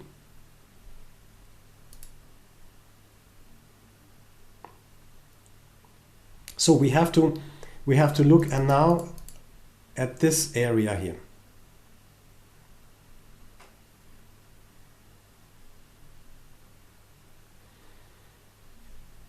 Our first idea was right. Market is going up and touched this 15 area and then touched this 16 area, 16, 17 area. Precise, it touched the 16 and a quarter area. Now look here, they are pressing up. Point of control is at 1550, 15 and a half.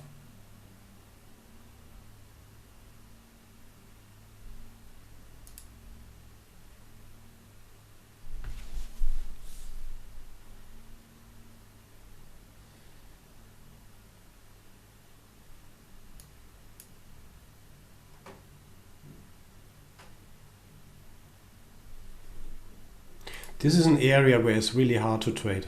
Either you join the move, get a little bit out of this of this move here. As said, sometimes you need a few points on your side as a bait. I would like, it comes from fishing. So if you have a bait to fish bigger to catch bigger fish, maybe it's good for that. But it's your decision. The principle is very clear. We define and we see where the liquidity is, and then either we wait or we are so brave to take some points out, or we sit in front and try to understand what is happening. You see that? Green is larger than red. Green is larger than red.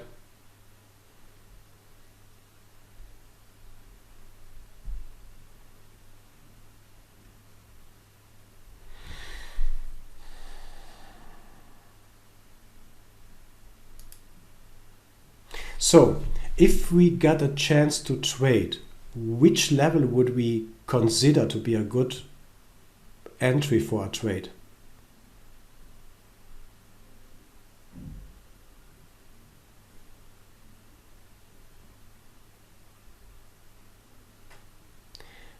If we're preparing ourselves for trading, which levels would be interesting to trade? 15, 16 for a short for me. Possibly 13 for a long. Why 13 for a long? Because of the move down. I mean, there's really no volume there, but it looks like there's probably some type of a sweep that came down. Mm-hmm. Yes, it is. It is kind of a sweep, a weak sweep, but anyway, a sweep. You see a lot But of. that would be my second choice. I would be leery of that simply because of the liquidity down at 10. Yes, but okay, you are looking for longs here. So Actually, I would be looking for a short. okay, At 16, 15 area. why not 17?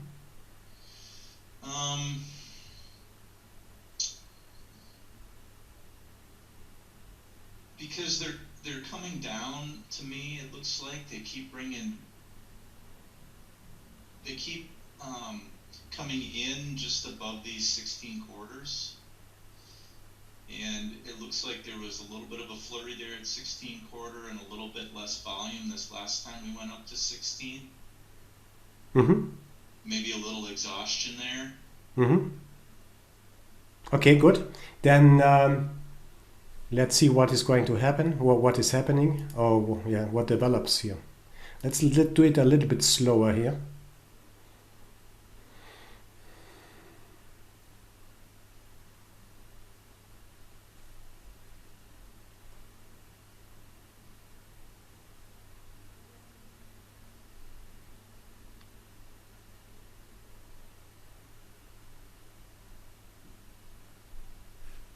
That was too fast.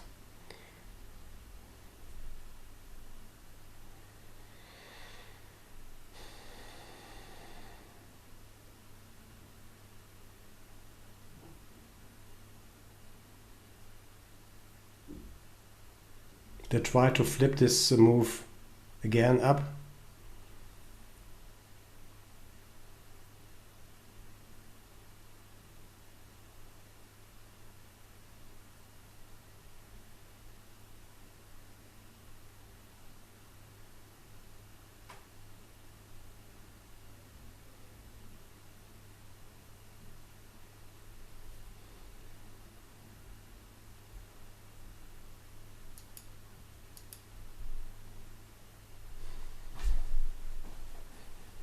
So you are right, George. I'm coming back. Let me see what is happening here. I don't have it in mind, but this was a lot. The point. That would have got me really nervous. But you know what I'm pointing at is always the same behavior, because we had large volume here. Let's go back and study this again. 51. 50.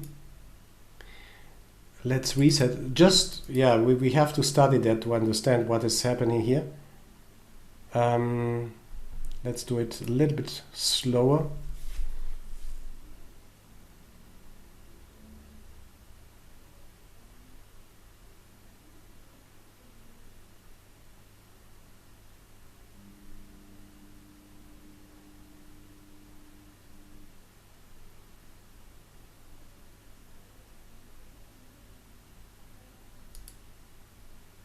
So this is what we saw on the chart. It was a small and tiny sweep here, and as always a sweep must be corrected.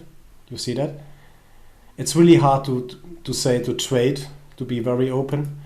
I would like to wait until the 17 area, but let's see how this works out. You see that? Trading here above. They are hitting 560 traded at 16.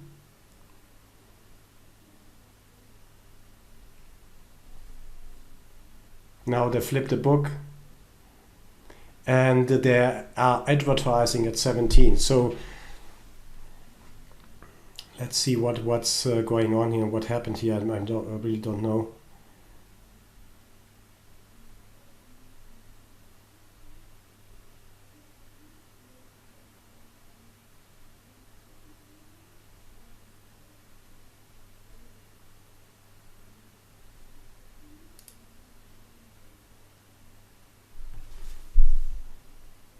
Probably have my stop just above that 15 quarter. Yeah, that's absolutely okay.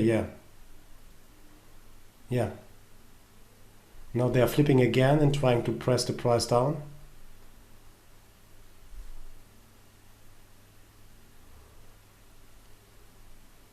And coming back again, absorbing this level. The next one is 1550. Feeding the buyers.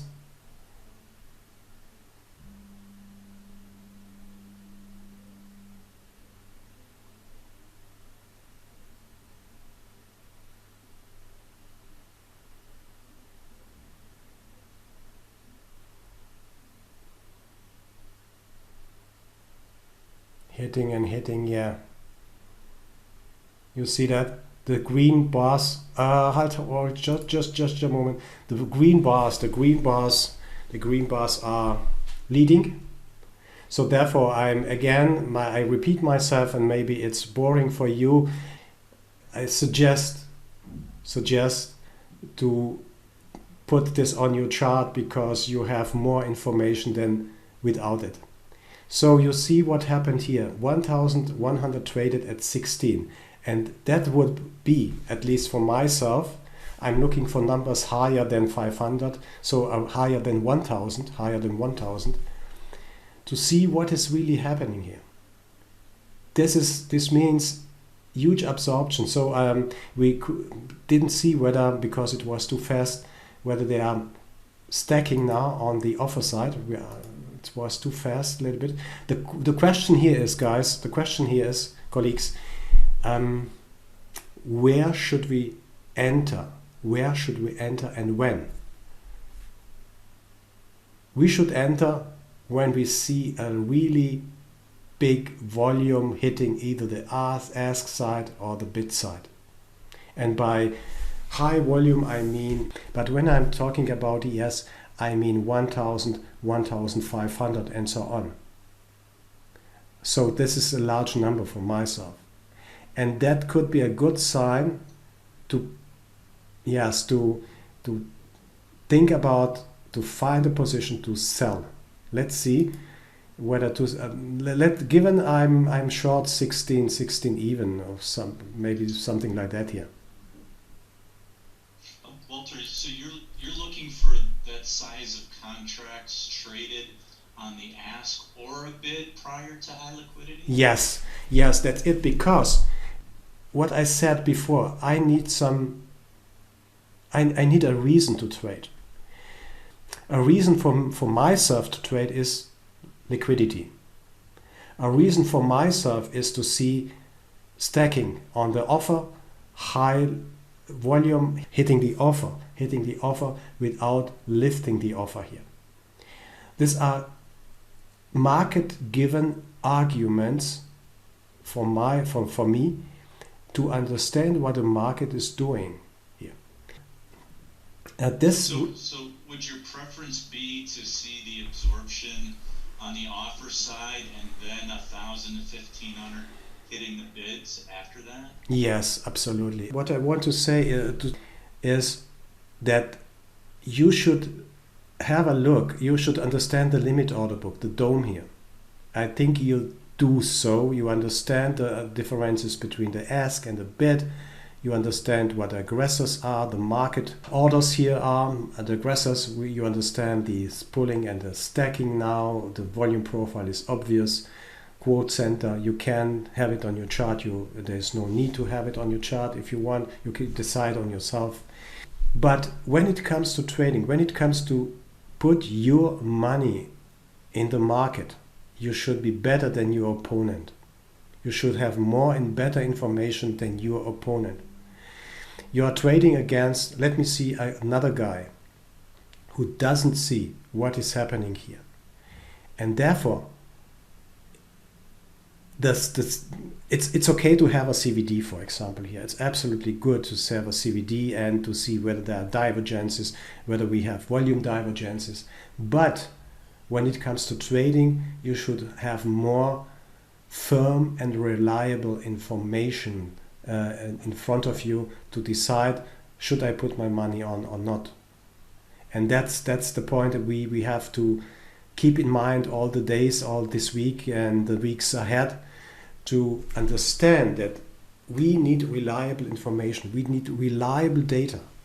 So let's see whether this works out for myself or not. I will do it a little bit faster. What gives me the hope is that they are flipping the book here. See that? So my stop must be above this liquidity here. But anyway, if I got a 16 even, my stop is 17 and a half.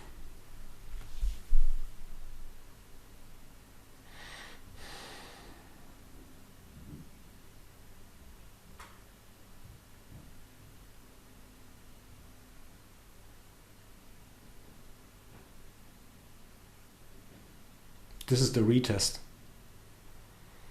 Guys, this is the retest like in our, like discussed. I don't know whether I can I, let me show, can I draw here? Yeah, I can draw. So we had 1000 here.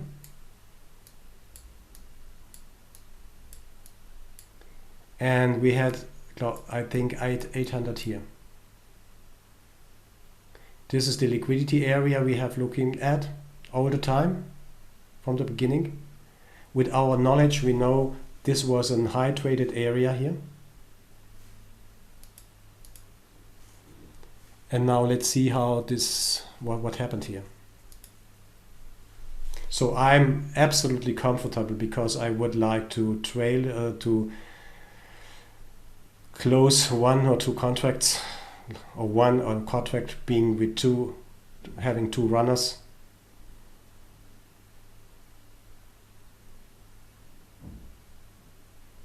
Managing my stop so that I'm not hit by a sweep or whatever in the market.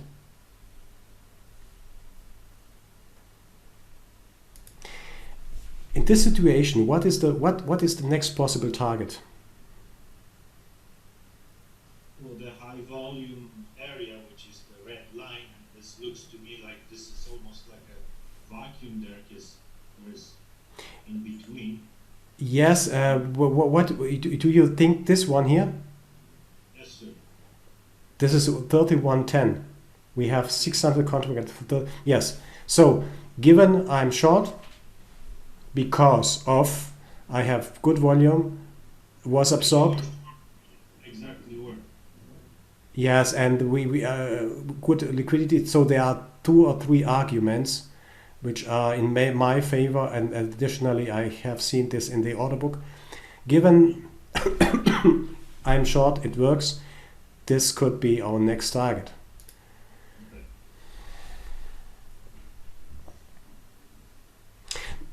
Remember, please, it doesn't make sense to zoom in now, because then the whole picture blurred a little bit.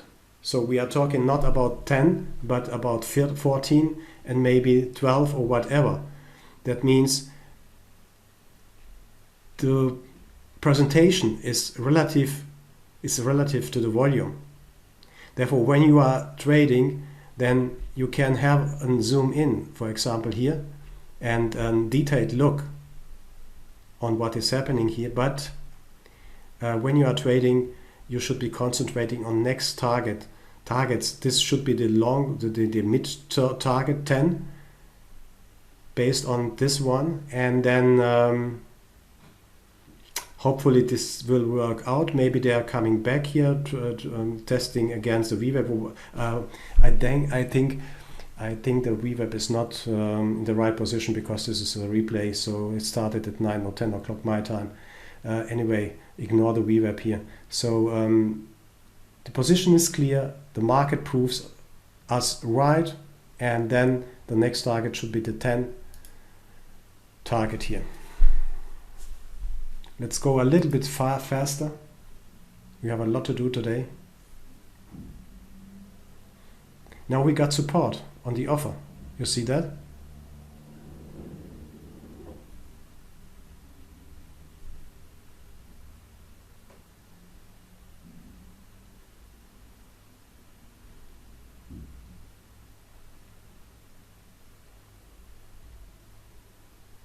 This was a sweep, a small one. A nice one.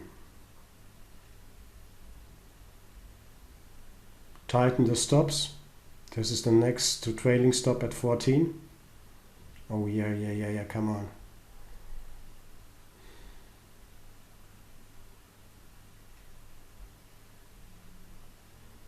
And what I said is exit your position when you see this, that the sweep is coming up. So this 5 points should be good for a nice result because everything was fine. They didn't hit the 10, and I'm out of the position. The entry here was excellent. You have had a reason what happened. You saw the reason. You understand what is going on with this liquidity here, and you got a nice move down. So what I missed here is this was a sweep, and you have to try to find an exit here, either market or whatever. You see, it's going against you. It's testing, and that's the nasty part of this market. They know that something is brewing, and they are fooling everyone here. When you do this several times, best possible confidence in yourself that you understand what the market is doing. You can't do it better.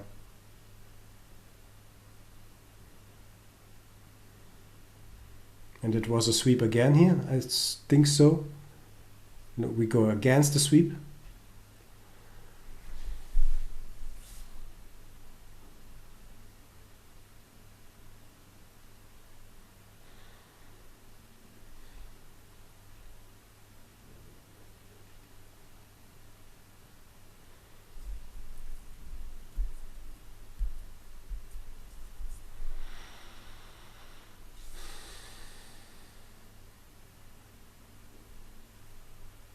Look here. What is this?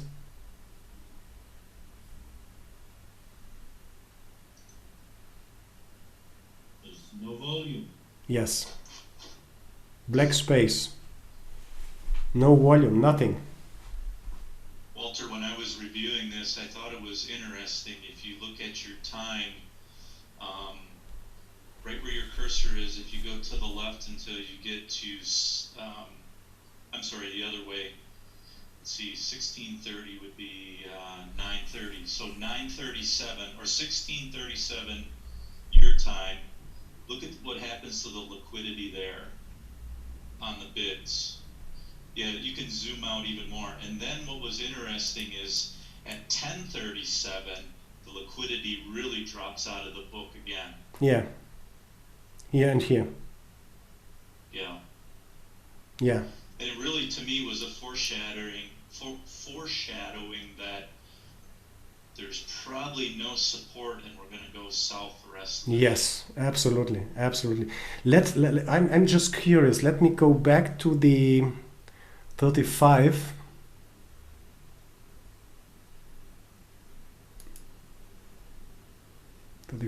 And let's reset this column here, and then going a little bit slower into this area.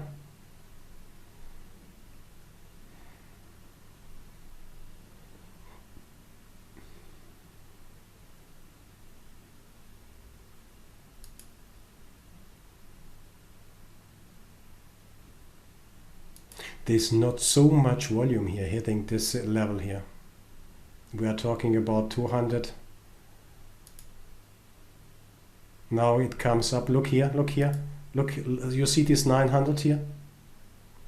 When you are trading with ES, I can't speak for CL. I think in CL this number 900 is should be 150, 200. It's not so big, but when you are talking about ES, then everything what is around 1000 and higher is a considerable number to be watched, because something happens then here at that level.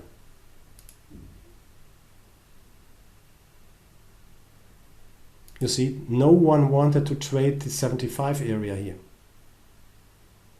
The liquidity vanished or was cancelled. Although you see how they are pressing up.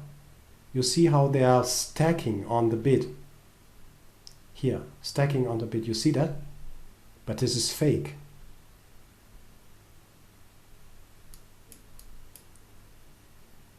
Maybe they are going to hit this again. 18. 400. 500. 500. Again. 800. It was a little bit too fast. But we had, you see, the energy was absorbed here. That's always the same game, guys. That's always the same game. The energy was absorbed here by 1,000, I think roughly 1,950. And then there is no more energy to lift the offer, to eat anything on the way up. There's no energy. So liquidity and absorption takes energy out of the market. And when we want to know how much, and we are talking about ES, then please have a look at the order book, at the limit order book, and see whether we have 1,000 and more. It helps you it helps you in any way to understand what is here, what is developing. We have no liquidity here. Or can we say no liquidity? Yes, there's nothing significant which can excite us.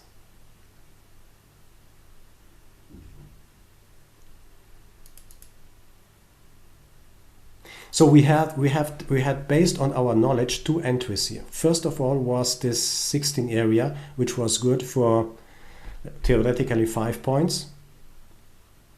That was, as Tom mentioned, it was our target, but you know, we can't expect every day that the target is going to be hit. Anyway, we have to manage the move. We saw this sweep here, and as I said, if you see a sweep down, you can hope that it's going further down, or you should be prepared to exit your position. It's really depends on what on the experience. We had this move with lower volume here, a little bit more lower volume, and we had the same behavior here. We had the same behavior here. So let's see what happened.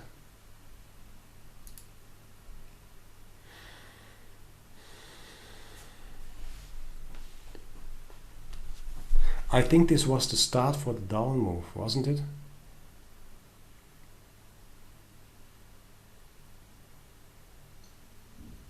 No, there was one more punch up, Walter. Okay.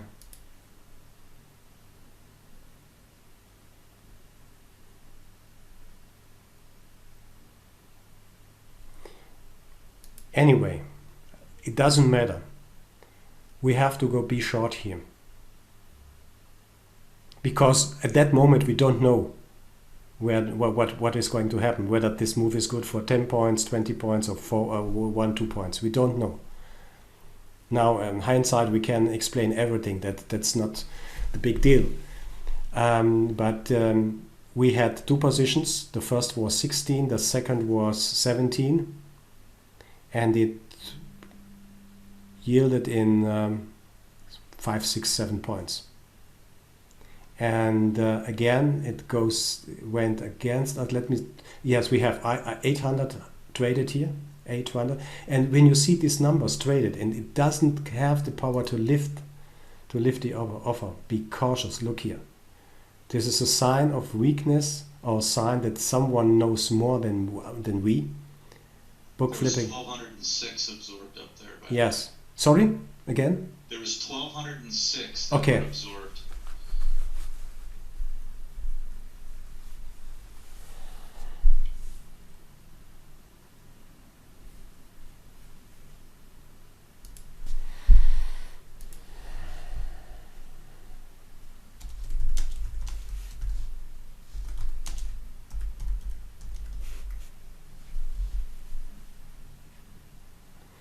The point is, as again, it's valid to say, first of all, it's our duty to go short here.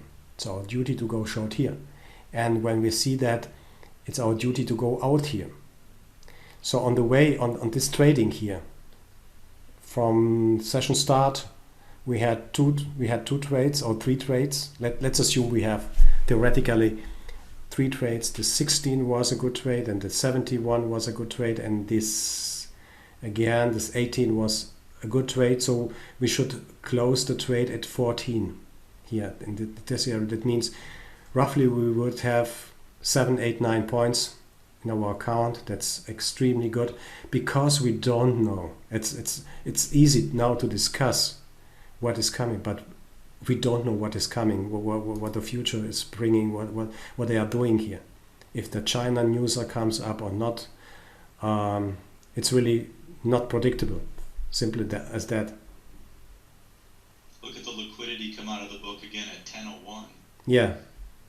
Or 17:01 your time.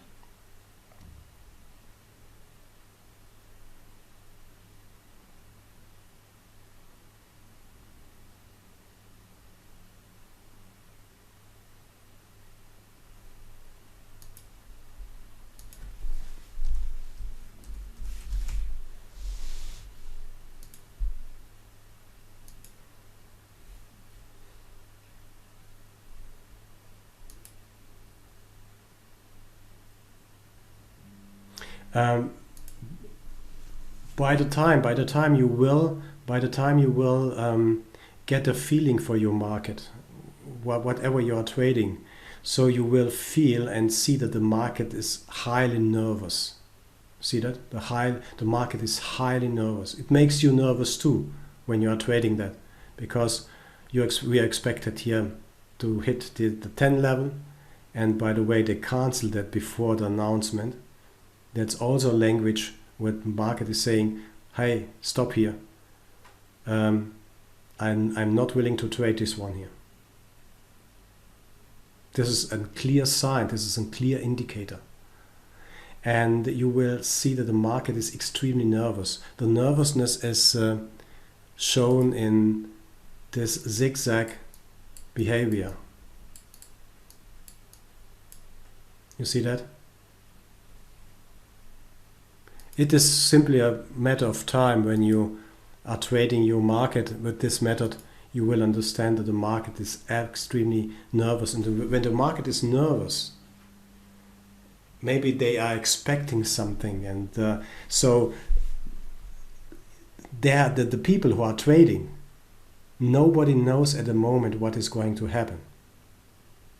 Some one of the traders has more information, so they are expecting something about China. The other don't even know that there will be some news about China, and that's what you see here. This zigzag, this depicts the nervousness of the market. You will learn that when you stick with your chart, when you have every day the same chart, you will understand that something is happening, because this is not so obvious, this is not normal. It's nervous. So the guys are selling, and then maybe they get a little bit hope to buy, and then get sell again, a little bit hope to buy, until the real news the real news came out.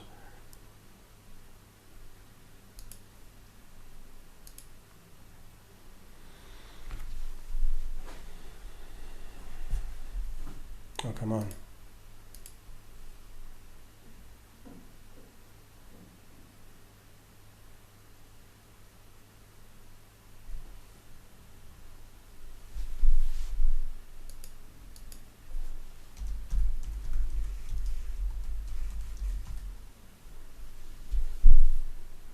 You see here again, not sure what we do, what we expect, what we should expect.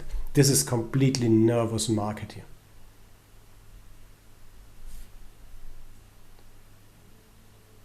Just the heartbeat of the market here. Really, you will see that and you will experience that when you're having every time the same, trading every time, every day the same instrument. When you have every time and every day the same setup, you will feel the heartbeat of the market here. It's really impressive. Now, I think this was the news. And what I would like to point before we stop here is, there's the situation. We are lucky because we are short, hopefully. What should we do here? We discussed it. Our first anchor is 93.75, okay?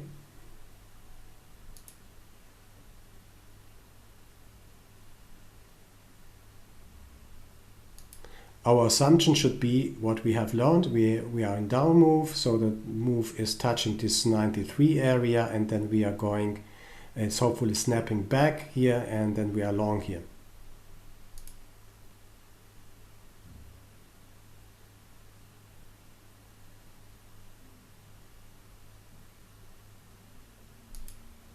What happened now?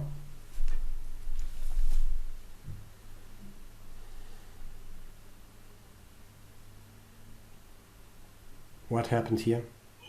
This level got absorbed. Yes, there is. No, this one here. Oh. This just disappeared? Yes. This one. Huh? Okay, anyway, can't use the spotlight. This one here. Just disappeared. So they put on liquidity there, and our idea, Tom, or your idea was, okay, I have learned the sweep, and when it retests this area, then I have to go long.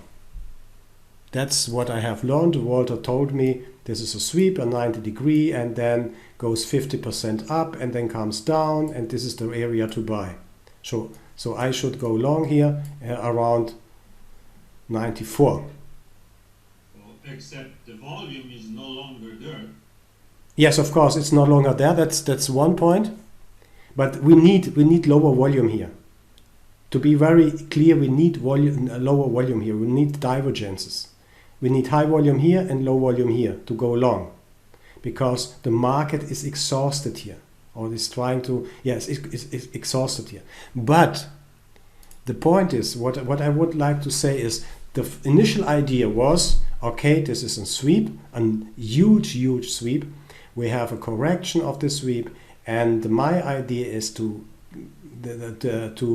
take a long position here, because it retests with a high probability this area, and then it goes back. At that moment, this is our first idea to trade this one. Yes, I think big players are pulling away liquidity to make a wait for further move down. Absolutely, yes. So we have to overthrow our first idea and to wait what is going to happen.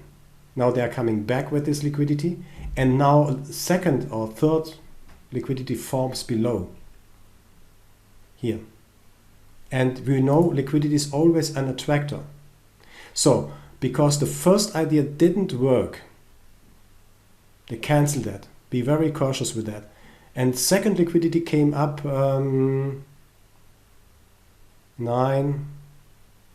minutes later.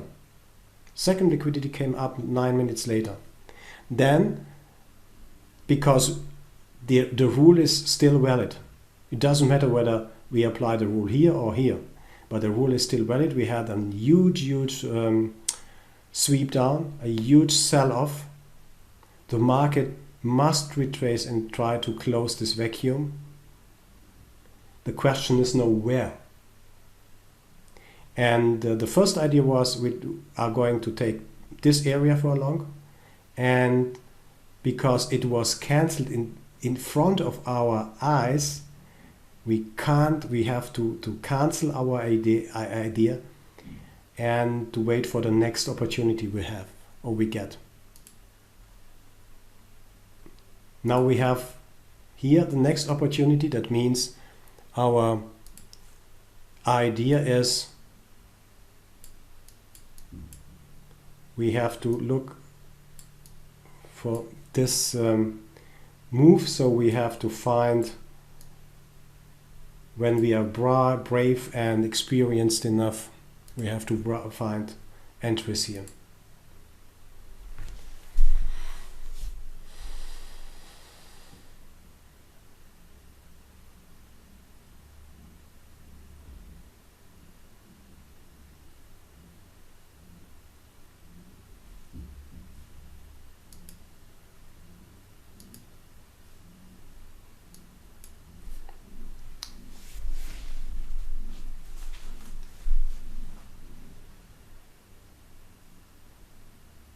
You see how they are stacking on the bits.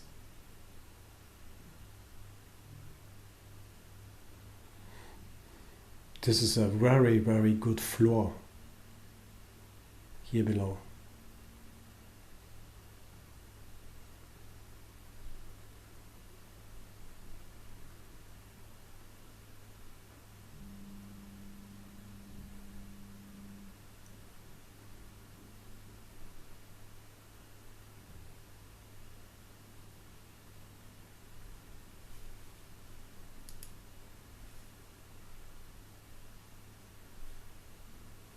Okay. Correlations are the most underestimated and even not discussed tools in this trading business. So this is our plan. We are now behind the strategies and correlations. We will coming back to the daily preparations. We will come back to the executions again of strategies. But correlations are absolutely important. Correlations gives an additional level of confidence in trading. Utilize this additional information in your daily trading decisions. You have to. I don't like the word must and have to, but in this case, I would like to emphasize that this is a must. This is a must. That's not optional. That's a must. Let me show you what I mean. Correlations. Many markets have close interdependencies. Correlations help to see and recognize the direction of a market. Correlation is a statistical measurement that determines how assets move in relation to each other. Although correlations exist, they must be always viewed in the economical context. So everything fits together. We are not isolated. The yes is not the only one instrument in the market. The CL is not the only one instrument in the market. The treasuries are not the only instruments in the market. The yes depends on the share market, for example. So if we want to have an advantage in our trading and know at the beginning of the market where the market is selling to, or whether the market is weak, and although it is seen as weak, it goes up. Something must be wrong. Something must be wrong. So again, many markets have close interdependencies. Correlations help to see and recognize the direction of market. That's what I want to show you. All correlations must be always viewed in the economical context. Let's assume we as a team are trading the S&P 500. That means we are trading the E-mini, ES-E-mini, as shown here in our example here. We are concentrated on this chart. We understand the moves, the sweeps, the liquidity, the absorption, exhaustion, and so on. And we are working out several strategies or few strategies which are working for ourselves. And now we are extending our knowledge to this extent that we accept, or we have to accept, and we know that S&P 500, for example, is not a stand-alone instrument which acts on his own. It is not. It depends on the Nasdaq 100. It depends on the S&P 500. It depends on Dow Jones. It depends, the S&P depends on the volatility index. It depends on the SPY, the ETF fund. And also, believe it or not, it depends on the dollar-yen relation. Look here, we have in Nasdaq 100 the Microsoft, Apple, Amazon, Google, Facebook and Intel, also Alphabet. All those companies makes 45% of the Nasdaq 100. Their weight is 45% of the Nasdaq 100. We can't ignore that. Also, when we use the same or take the same companies, Microsoft, Apple, Amazon, Google, Facebook and Intel, they have a weight of 3.8% of the whole S&P 500 index. The same for the Dow Jones. They are making nearly one third of the whole Dow Jones weight. One third of the capitalization is in Microsoft, Apple, Amazon, Google, Facebook and Intel. When these huge companies are raising or are being bought, then you can see the impact on the S&P 500 directly. And then additionally, we have other influencers on the S&P 500 which we can use. For example, there are several more, for example, but I'm pointing at the volatility index and the SPY, the largest ETF fund, directly related to S&P 500. We will see that in yen. It's a hedge fund instrument which is highly used the last weeks and months. Please keep in mind that nothing works on his own here. S&P as well as other indices are not isolated. And why shouldn't we use this information about Nasdaq, S&P, Dow Jones, the volatility, the ETF and the dollar yen to our advantage? We should do that because it gives us clues every single day what the market is going, in this case the S&P market is going likely to do every single day.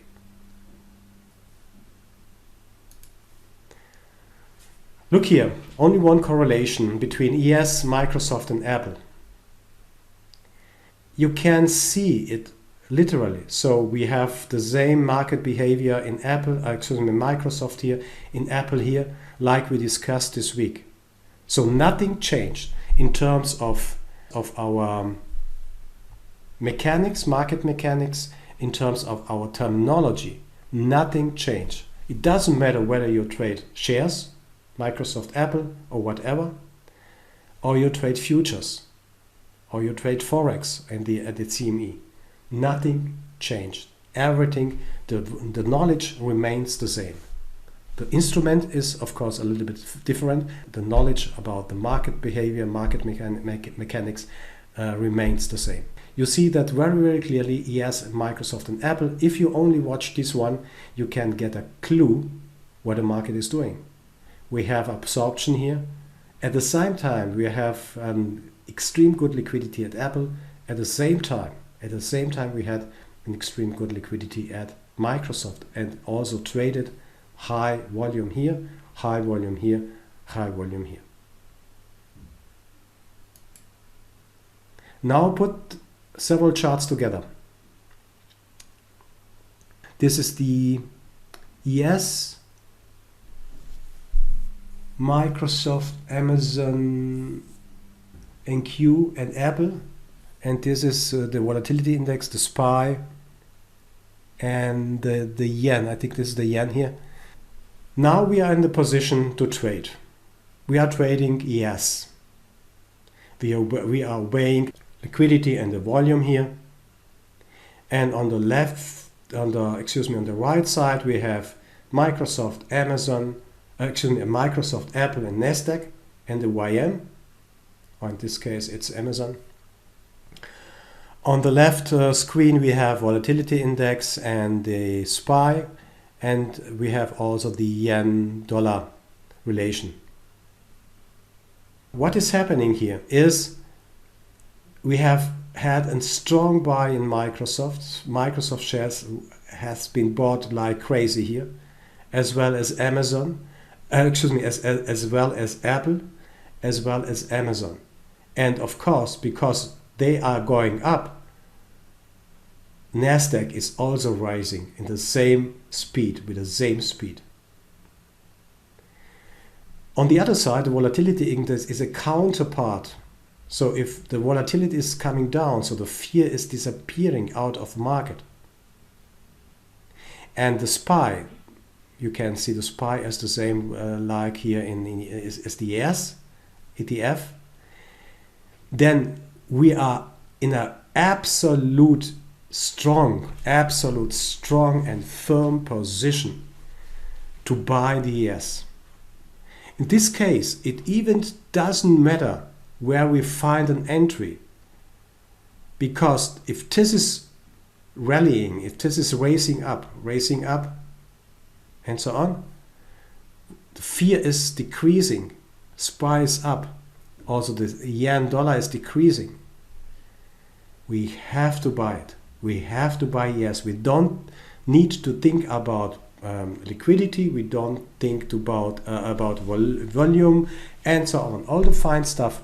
This is a whole picture how the market behaves. It helps us to define the direction of our traded market. If we are not in a trade here, then we have to use this liquidity here, this bid support, to go long. We can only go long. We can't go short, because nothing is going short here. Nothing is going short. Nothing is going short.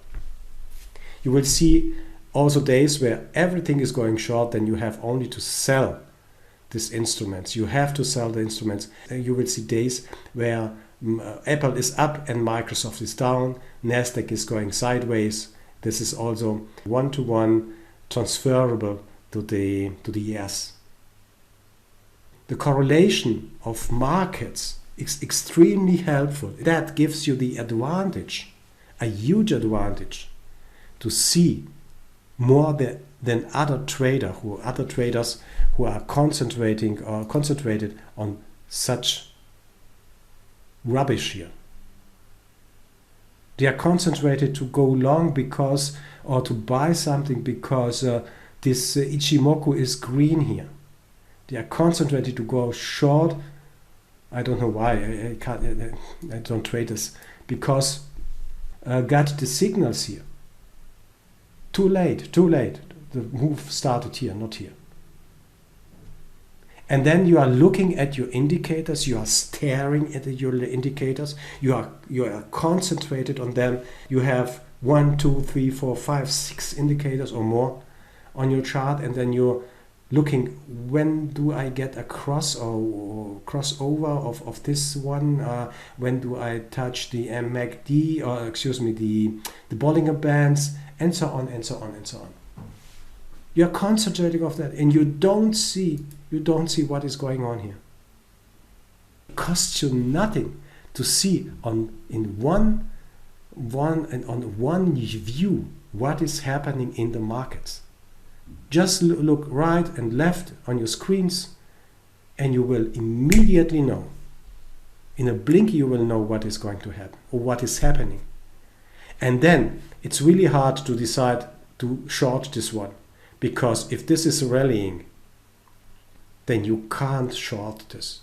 You have to look for entries here at the liquidity level, and then let the market take you with the market here. With it.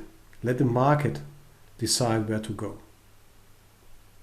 It's extremely easy. It doesn't cost really much. It's only the data feed. But when you have it on your hand, when you see that, then you immediately know what to do. You have days where it's extremely easy, like this one, and you have the sideways days where it's really hard to say and what the markets are doing, and you have days when they are going in the opposite direction. It's also easy to say, I can't only sell, I can't only say, I can't go against this market. And that's an absolutely necessary knowledge, because you know where the market is, the overall market is going to. Once you understand that, then you can say, okay, if I got liquidity level there, the market is up, I have to find my entry somewhere here or here below. Or you can simply rejoin here. Join the market, because you see that sometimes they are so fast, so wild to buy this market. You see that. Join it simply here. Jump on the train and ride the move. Just a few words to SPY versus ES.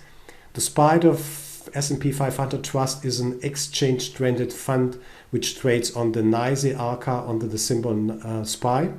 SPDR is an acronym for the Standard & Poor's Depository Receipts, the former name of the ETF. It is designed to track the S&P 500 stock market index. This fund is the largest ETF in the world. It is designed to track the S&P 500 stock market index. So going back, this is the SPDR, the ETF fund. It is designed to trade the stock market of S&P 500. And therefore there's a one-to-one relationship between SPDR, the SPY, and the ES. We have the same on the NASDAQ side. We have the QQQ. The PowerShares QQQ, previously known as the QQQQ, is a widely held and traded exchange-traded fund that tracks the NASDAQ 100 index. So this is the opposite of the SPY. The NASDAQ 100 index is composed of 100 of the largest international and domestic companies, excluding financial companies that are listed on the NASDAQ stock exchange based on market capitalization. Therefore, QQQ is heavily weighted toward large cap technology companies and is often viewed as a snapshot of how the technology sector is trading. So if you are trading in Q, you must have a look at that QQQ. And as well as the YM too. So the correlations of the volatility index. The volatility index is an index created by the CBOE, which shows the market's expectation of 30-day volatility. It is constructed using the implied volatilities on S&P 500 index options. This volatility is meant to be forward-looking, is calculated from both calls and puts, and is a widely used measure of market risk.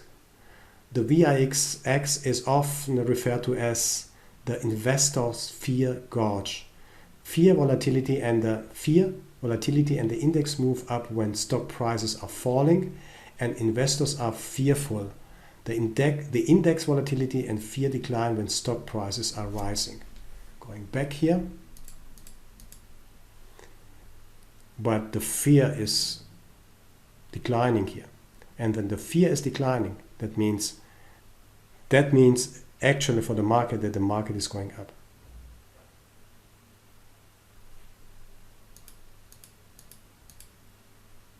And one of the maybe even to you unknown correlations or correlation pairs or instruments is the US and yen. Let me show you that very shortly, very briefly. This is the US. This is the yen. This is gold. And these are the treasuries. This is a 30-year bond here. You see, maybe it's the first time you see that, but I will only briefly mention it. You see that the the ES is raising a little bit here, and yen is sliding down or coming down, also gold and as well the treasuries here. By that, we can roughly say that this market, the ES, is in an uptrend. It's an uptrend. Suddenly something happened today in the market, and in the same moment when it happened in the market, yen is rising, gold is rising a little bit, not now, and the treasuries are up. We can feel the mood of the market by only watching those three correlations to the ES if you are trading ES, or those three markets. This is euro, but it doesn't count, it just for my information here.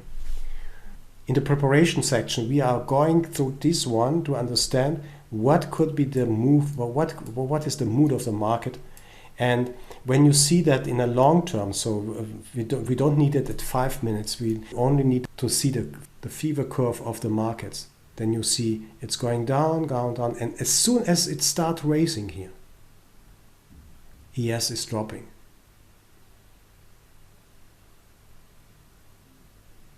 We should expect a weak ES in this case. But we are going to this a little bit more in detail a little bit later. Please keep in mind that US yen is important for the ES. Why? Because investors shift their capital in case of uncertainty from stock markets, indices in forex markets. Again, investors shift their capital in case of uncertainty from stock markets, indices in forex markets. Yen is seen as the negative indicator of the S&P 500. Again, yen is seen as the negative indicator of the S&P 500. There is a tight correlation between US and yen and S&P 500. Yen is in difficult times the flight to quality. S&P 500 and yen have normally an inverted ratio to each other. This can change. It's not written in stone, you know. It's not written in stone that this works every year. There has been years like 16 where it didn't work. At times of high correlation, yen is used to hedge against the S&P 500. Rule of thumb, if yen soars, indices will drop, and if yen plummets, indices are rising. So if we use this rule of thumb, what we see today is yen is dropping and ES is rising. As soon as something happens here, it's really extremely fast, then yen is rising and ES is dropping.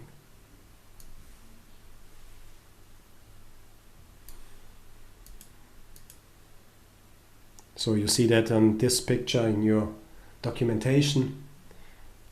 Yen is down, ES is up. It's quite a common. So when we see that for a few days, when we see the curve of yen and then ES, then we can say that this is going to be a positive day for the ES, especially when they are dropping so fast. We have to look for buys here.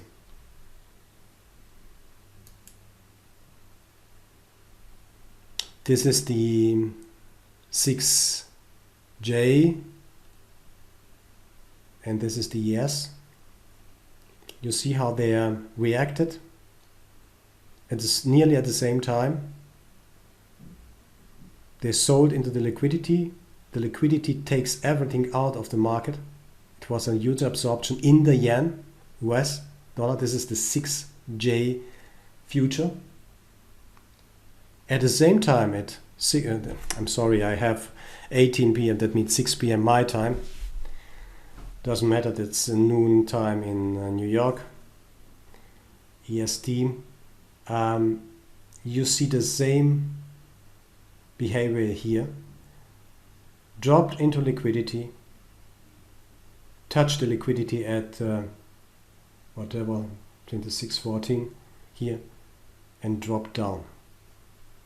You can't ignore such information because first of all, the 6G is available to all of you. There's no excuse. As long as you have CME data, 6G is available for all of you. Also the NQ and YM, what you don't have maybe is Apple and Microsoft and Amazon and so on. Maybe also not the volatility index and the SPY, but this can be solved. That's not a big deal to solve this. So this information is already there. You should, and we must connect this knowledge together to get a complete and holistic picture about that what we are doing on the exchange and what we are trading. This is the relation between the yen, the volatility index, and the yes.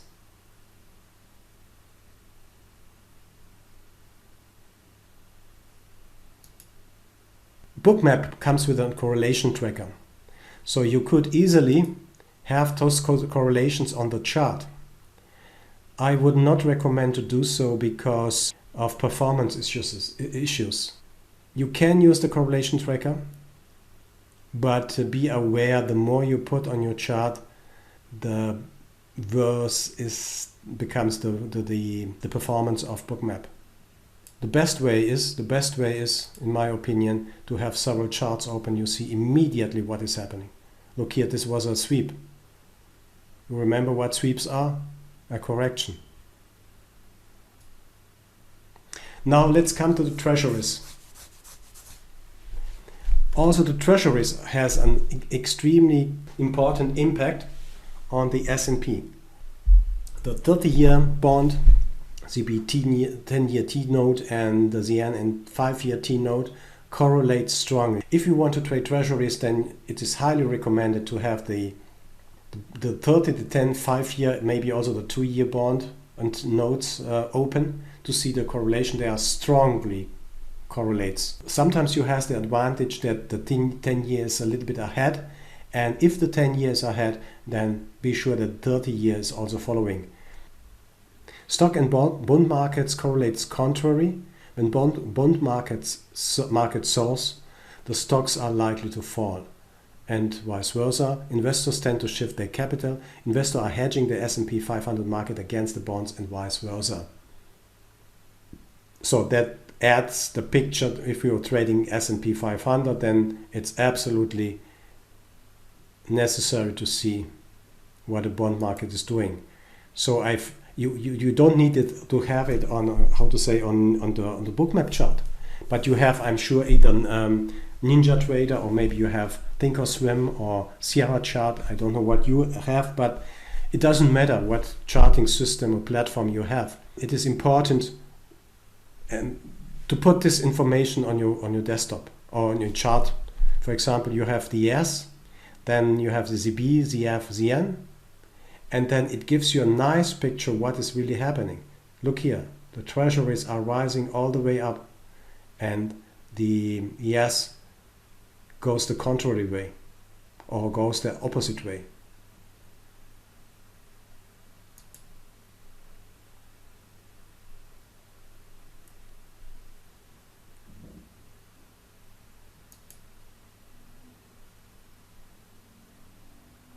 And also when you are looking at, when you are trading treasuries, then you have to look at the ZB, ZN, ZF, for example, because they are related to each other one-to-one.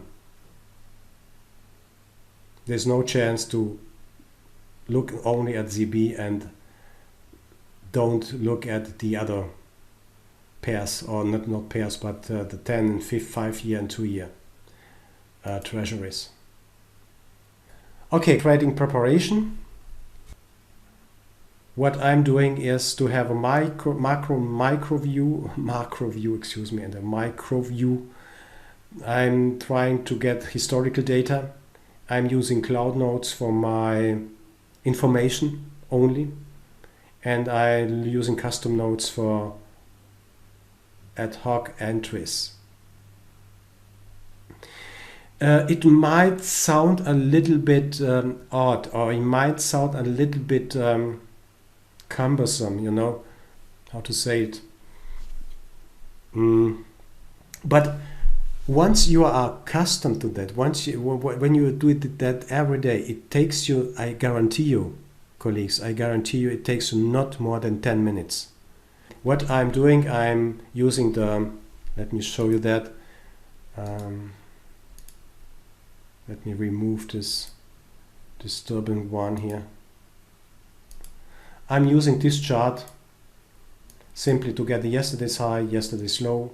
I'm using to have the yesterday's close as a gap and the regular open here.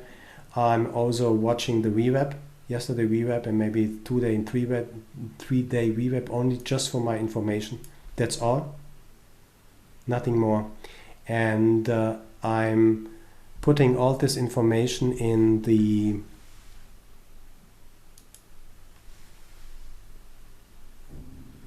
cloud nodes. Pre-high, pre-low. You can find your own. That's what I'm doing. You might find and doing your own levels here. This is the symbol, this is the DX feed, this is the rhythmic feed, and this is the micro ES here. So I'm putting all those levels once I have it. Transfer these numbers here into my cloud nodes, and then I'm connecting this cloud node column here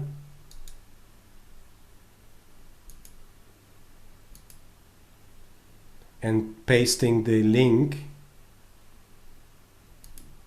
I'm pasting this link. I'm pasting this link.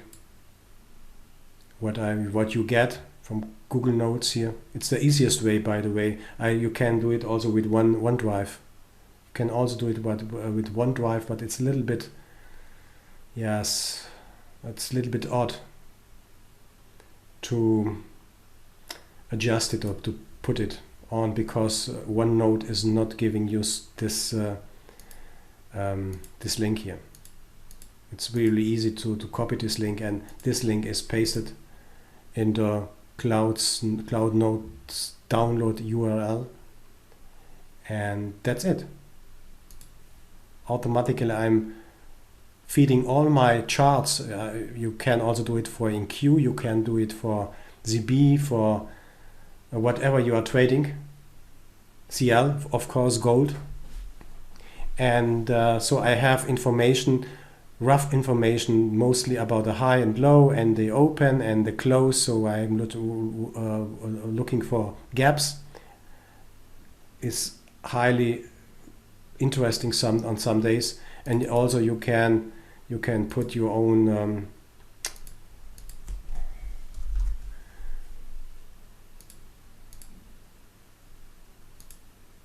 information. Come on, where is it? Yeah. You can put your own information then on your chart as you like it and want it, and so on. I'm doing that because I'm in my preparation. I'm also watching for extreme levels, supports and resistances, which are quite reliable, and then putting this markers here on the cloud nodes. Okay, it takes you really not more than 10 minutes a day.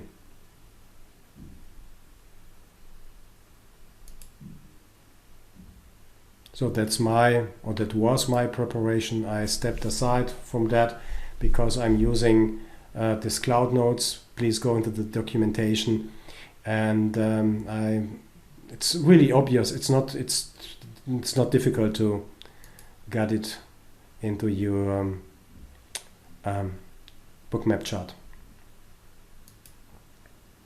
You can also do it this way. What I have learned is following. Let me show you something maybe you don't know or you are not aware, but let me show you something what it's really helpful, or what might be helpful. It's not applicable now to this one because this is the recordings. But given, let's assume this is a chart with I have a history data of 7 days, so I'm receiving the data of the last 7 days. So I have a good overview over the history of this instrument ES. You can subscribe to up to 5 days, I think, in Bookmap. So it's highly recommendable to receive history data. But anyway, look here. Let me show you the following. You can. There's a button here, configurable visible components. Configurable visible components over there here. You can switch everything off your chart. Everything. Let's given that this is the POC. So now your chart is completely empty. There's nothing on your chart. Use this function configure visible components. Then add only candlesticks to your charts. That's it. And now, given that we have 4 or 5 days of history data, then you can as well compress or zoom in into the chart, and then you can start to draw horizontal lines based on the swings which happened. And then when you are finished, because sometimes algos are trading between the swing highs and swing lows and swing highs, swing highs and swing lows. Simply keep it on your chart. It doesn't cost you anything. Everything is there. It makes only an effort for maybe 1 minute to put everything on chart. Then switch everything off. Again, add heat map, best bid ask, last price, I don't need an ask price, VWAP, volume bars and volume dots, and you are back. And this horizontal lines remains in the chart for this day. So you see sometimes extremely well that maybe that was a high of yesterday's high, or whatever it was. It doesn't matter now. Just wanted to show you how you can add lines very accurately at on your chart.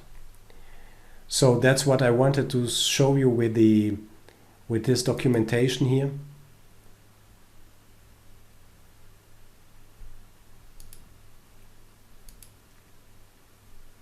It's obvious what is happening here, yeah, isn't it? If you want to do this way, that's a suggestion from my side. Look at it, test it, work with it, and if you have another style, use it. Everything what brings you in profit, it's okay. It's great. Let's talk about the trend definition. And that's what we do in the live education room. And I would like to urge you really to motivate you. Do it as very same or similar way. Trend definition. What I'm using is the current market data to prognosticate the daily trend. Correlations are highly reliable indications. Look for 1 day and 2, 3, 4 days back. What is or what was the trend? Mark previous daily data in your chart, high, low, gap, open. Mark important liquidity levels, long-term high liquidity, in your chart. Use additional technical indicators like McClellan or similar if you need to. Use a decision table. Always be aware that current analysis can be affected by daily events. We are not sure at any moment in the market. When we got a tweet today, it changes dramatically. While the Obama was the president of US, it wasn't so. We had a relaxed time trading. We had sweeps, but not so much like today.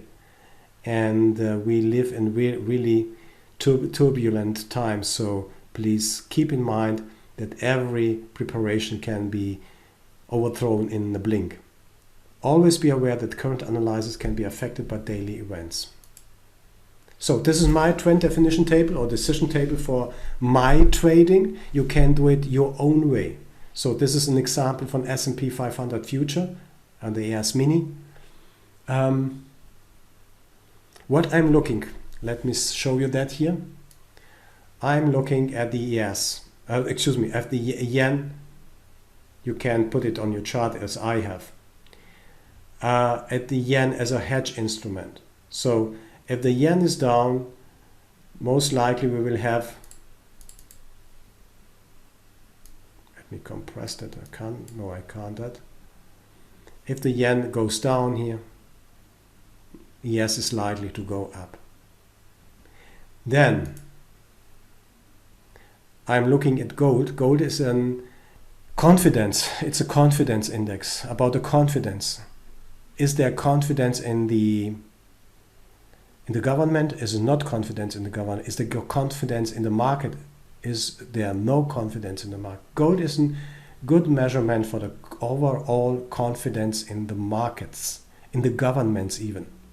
So if we have unrest, for example, then you will see how gold is rising because it's a hedge against all those uncertainties. It goes also hand in hand and most of the time with the yen. Look back 2-3 days. Then look here, you can make such a chart, ES, YM, NQ and the treasuries. And you have a good overview what is really happening. If we are trending down in the treasuries, we will have likely uprising market or yes, in the rising market here. ES, YM, NQ, NZB, NZN, NZF are down. It's everything you need. So you have a good overview about the market. What we saw, and that's remarkable, colleagues, that's absolutely remarkable. Look here, treasuries are up since what is this, 11th, 14th of November, treasuries are steadily going up and up and up, and as well as the NQ and the YM and the ES. And I bet, and you will bet, that when this happens, something is amiss, something is weird, something is wrong. We don't know when it will falling, when it will fall down and coming back and going in sync again. But when this happens, be alerted, something is brewing, something is wrong here. Then the shares, Apple, Microsoft, Amazon, Google, you should have it on your chart. If you want to have the technical indicators, maybe you are watching at them, what I find interesting, so you can see is there's a McLaren Financial Publications. You can have this chart in front of you. This is measured on the daily base. You see also nice, this is a heat indicator. I have had some seminars with Steve Hammer. He is using a system like it's like McLaren. He is using his own system, but it measures the breadth of the market, of the Dow Jones here, of the NYSE. You can use such information to understand, look, the market is going up, but the McLaren is going down. If you want that, use every information you need. For the shares, you can use the financialvisualization.com. Technical and daily liquidity model, I will come in a second, and news. So when you are trading, and when you are in our room here, then use the data flash. Data flash is the fastest. The economy data provider. it also provides headlines. So they are announced, you can put your speaker on, and you will get this information on your speaker. You will be alerted 1 minute before the announcement and 10 seconds before the announcement. It's really useful. It's really, really useful. Or otherwise, you can use what I'm using is financial visualization, just for information, and what I'm using is also financial juice. You can use this one and get really, really good messages real in time. Because news can skew the trend, okay? All this information are in your documentation so that you can decide and find your way. That's all, trend definition. So then you know at the beginning of the trading session roughly what is really going on in the markets, and you can adjust your thinking very fast during the trading day when you see, for example, Apple and Microsoft is up or Apple and Microsoft is strong down. Then expect that the yes will follow. And sometimes you will amazed that Apple and Microsoft, for example, are being sold 10 minutes before the yes starts to decline. You have enough information, enough time to get to make your mind up and to see what is really going on in the market. So preparation, what we discussed, that watch for liquidity as a first estimate. You know what I'm talking about. So we have priority 1 liquidity, we have priority 2 liquidity, and if you want, we have maybe also priority 3 liquidity, which is short term high liquidity. I would like to say for the daily preparation, just look at the chart. Here we have priority 1 liquidity over there, we have priority 2 liquidity down there, and we have priority 3 liquidity here. And now you have a complete overview of the market, of the pre-market, what is going to happen. And the only point is we have to adjust. We have to adjust ourselves during the trading day, because everything we did here can be overthrown in a second when anything happens. But most of the time you will get a good overview over the market, and it will gives you more than often the security that the market is trending either up or down or is going sideways. So this is the trend definition. ES, yen, gold, what I showed, the bonds, and shares was shares with the treasuries. All those informations are available for you on your desk. There's no need for anything else or to buy any additional data feeds. The exception comes with shares and volatility index and the SPY.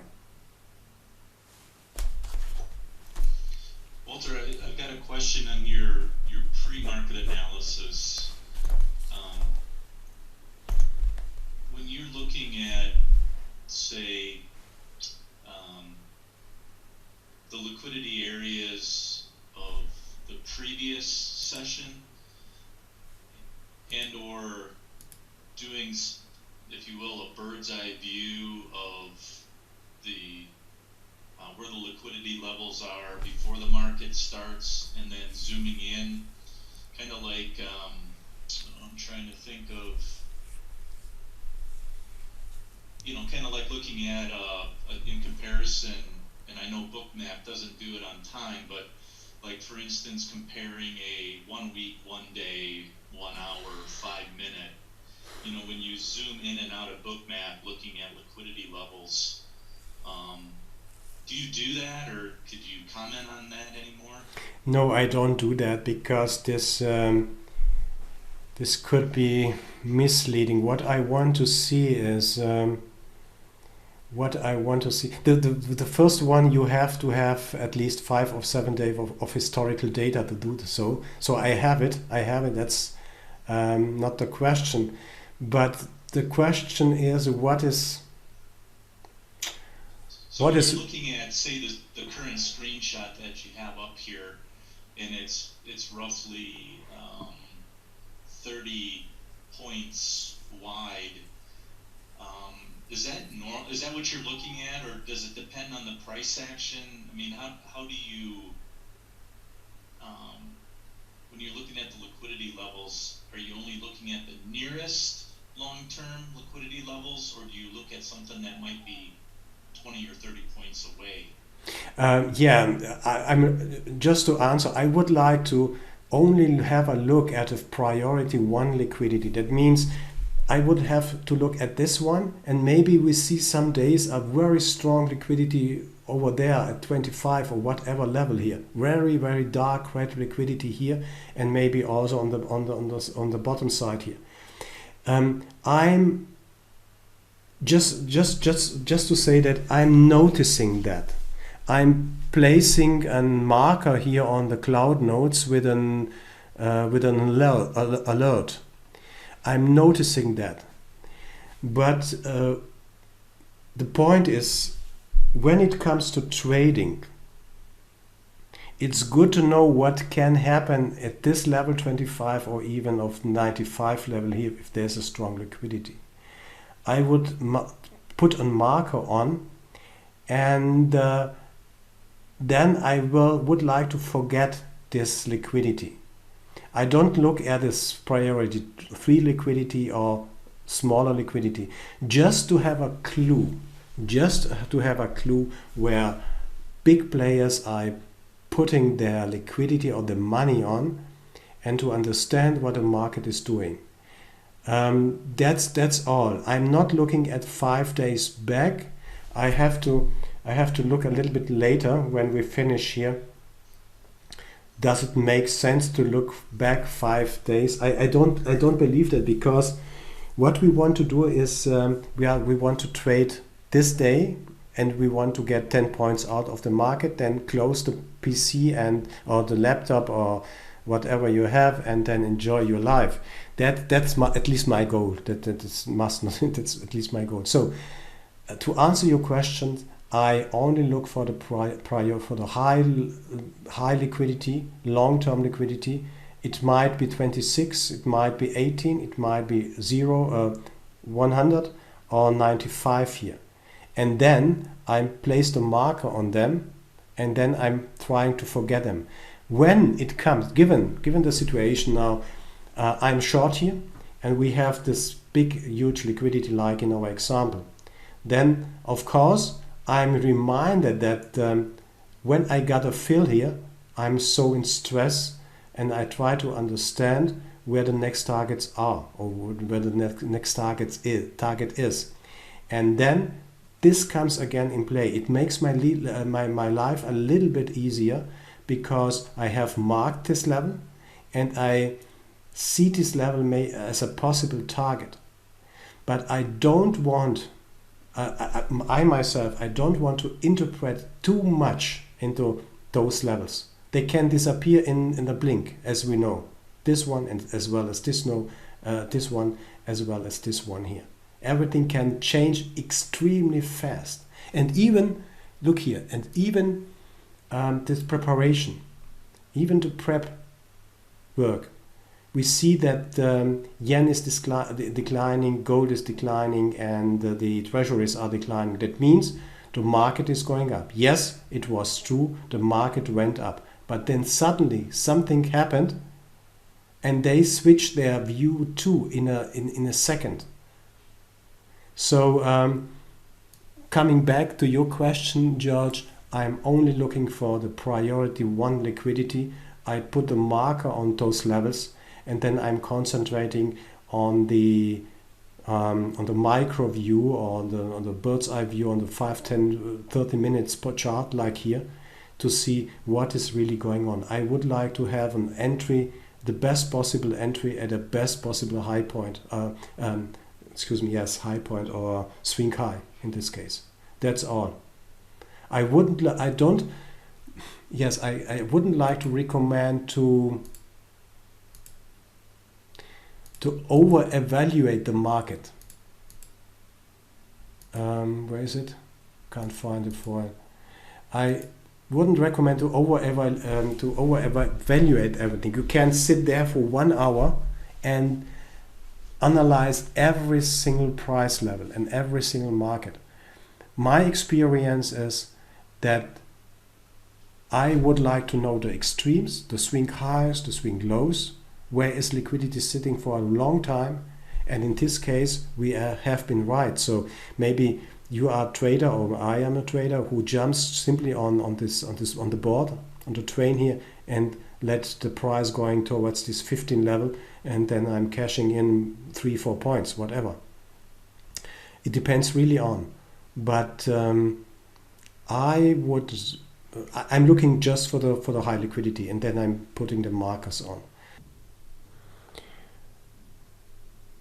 Thank you for following up to here. This is the end of day 4 of our live seminar. We will continue with the next day, and we will start with strategies, pattern, execution, summary. Thank you for watching and listening. See you in the next topic.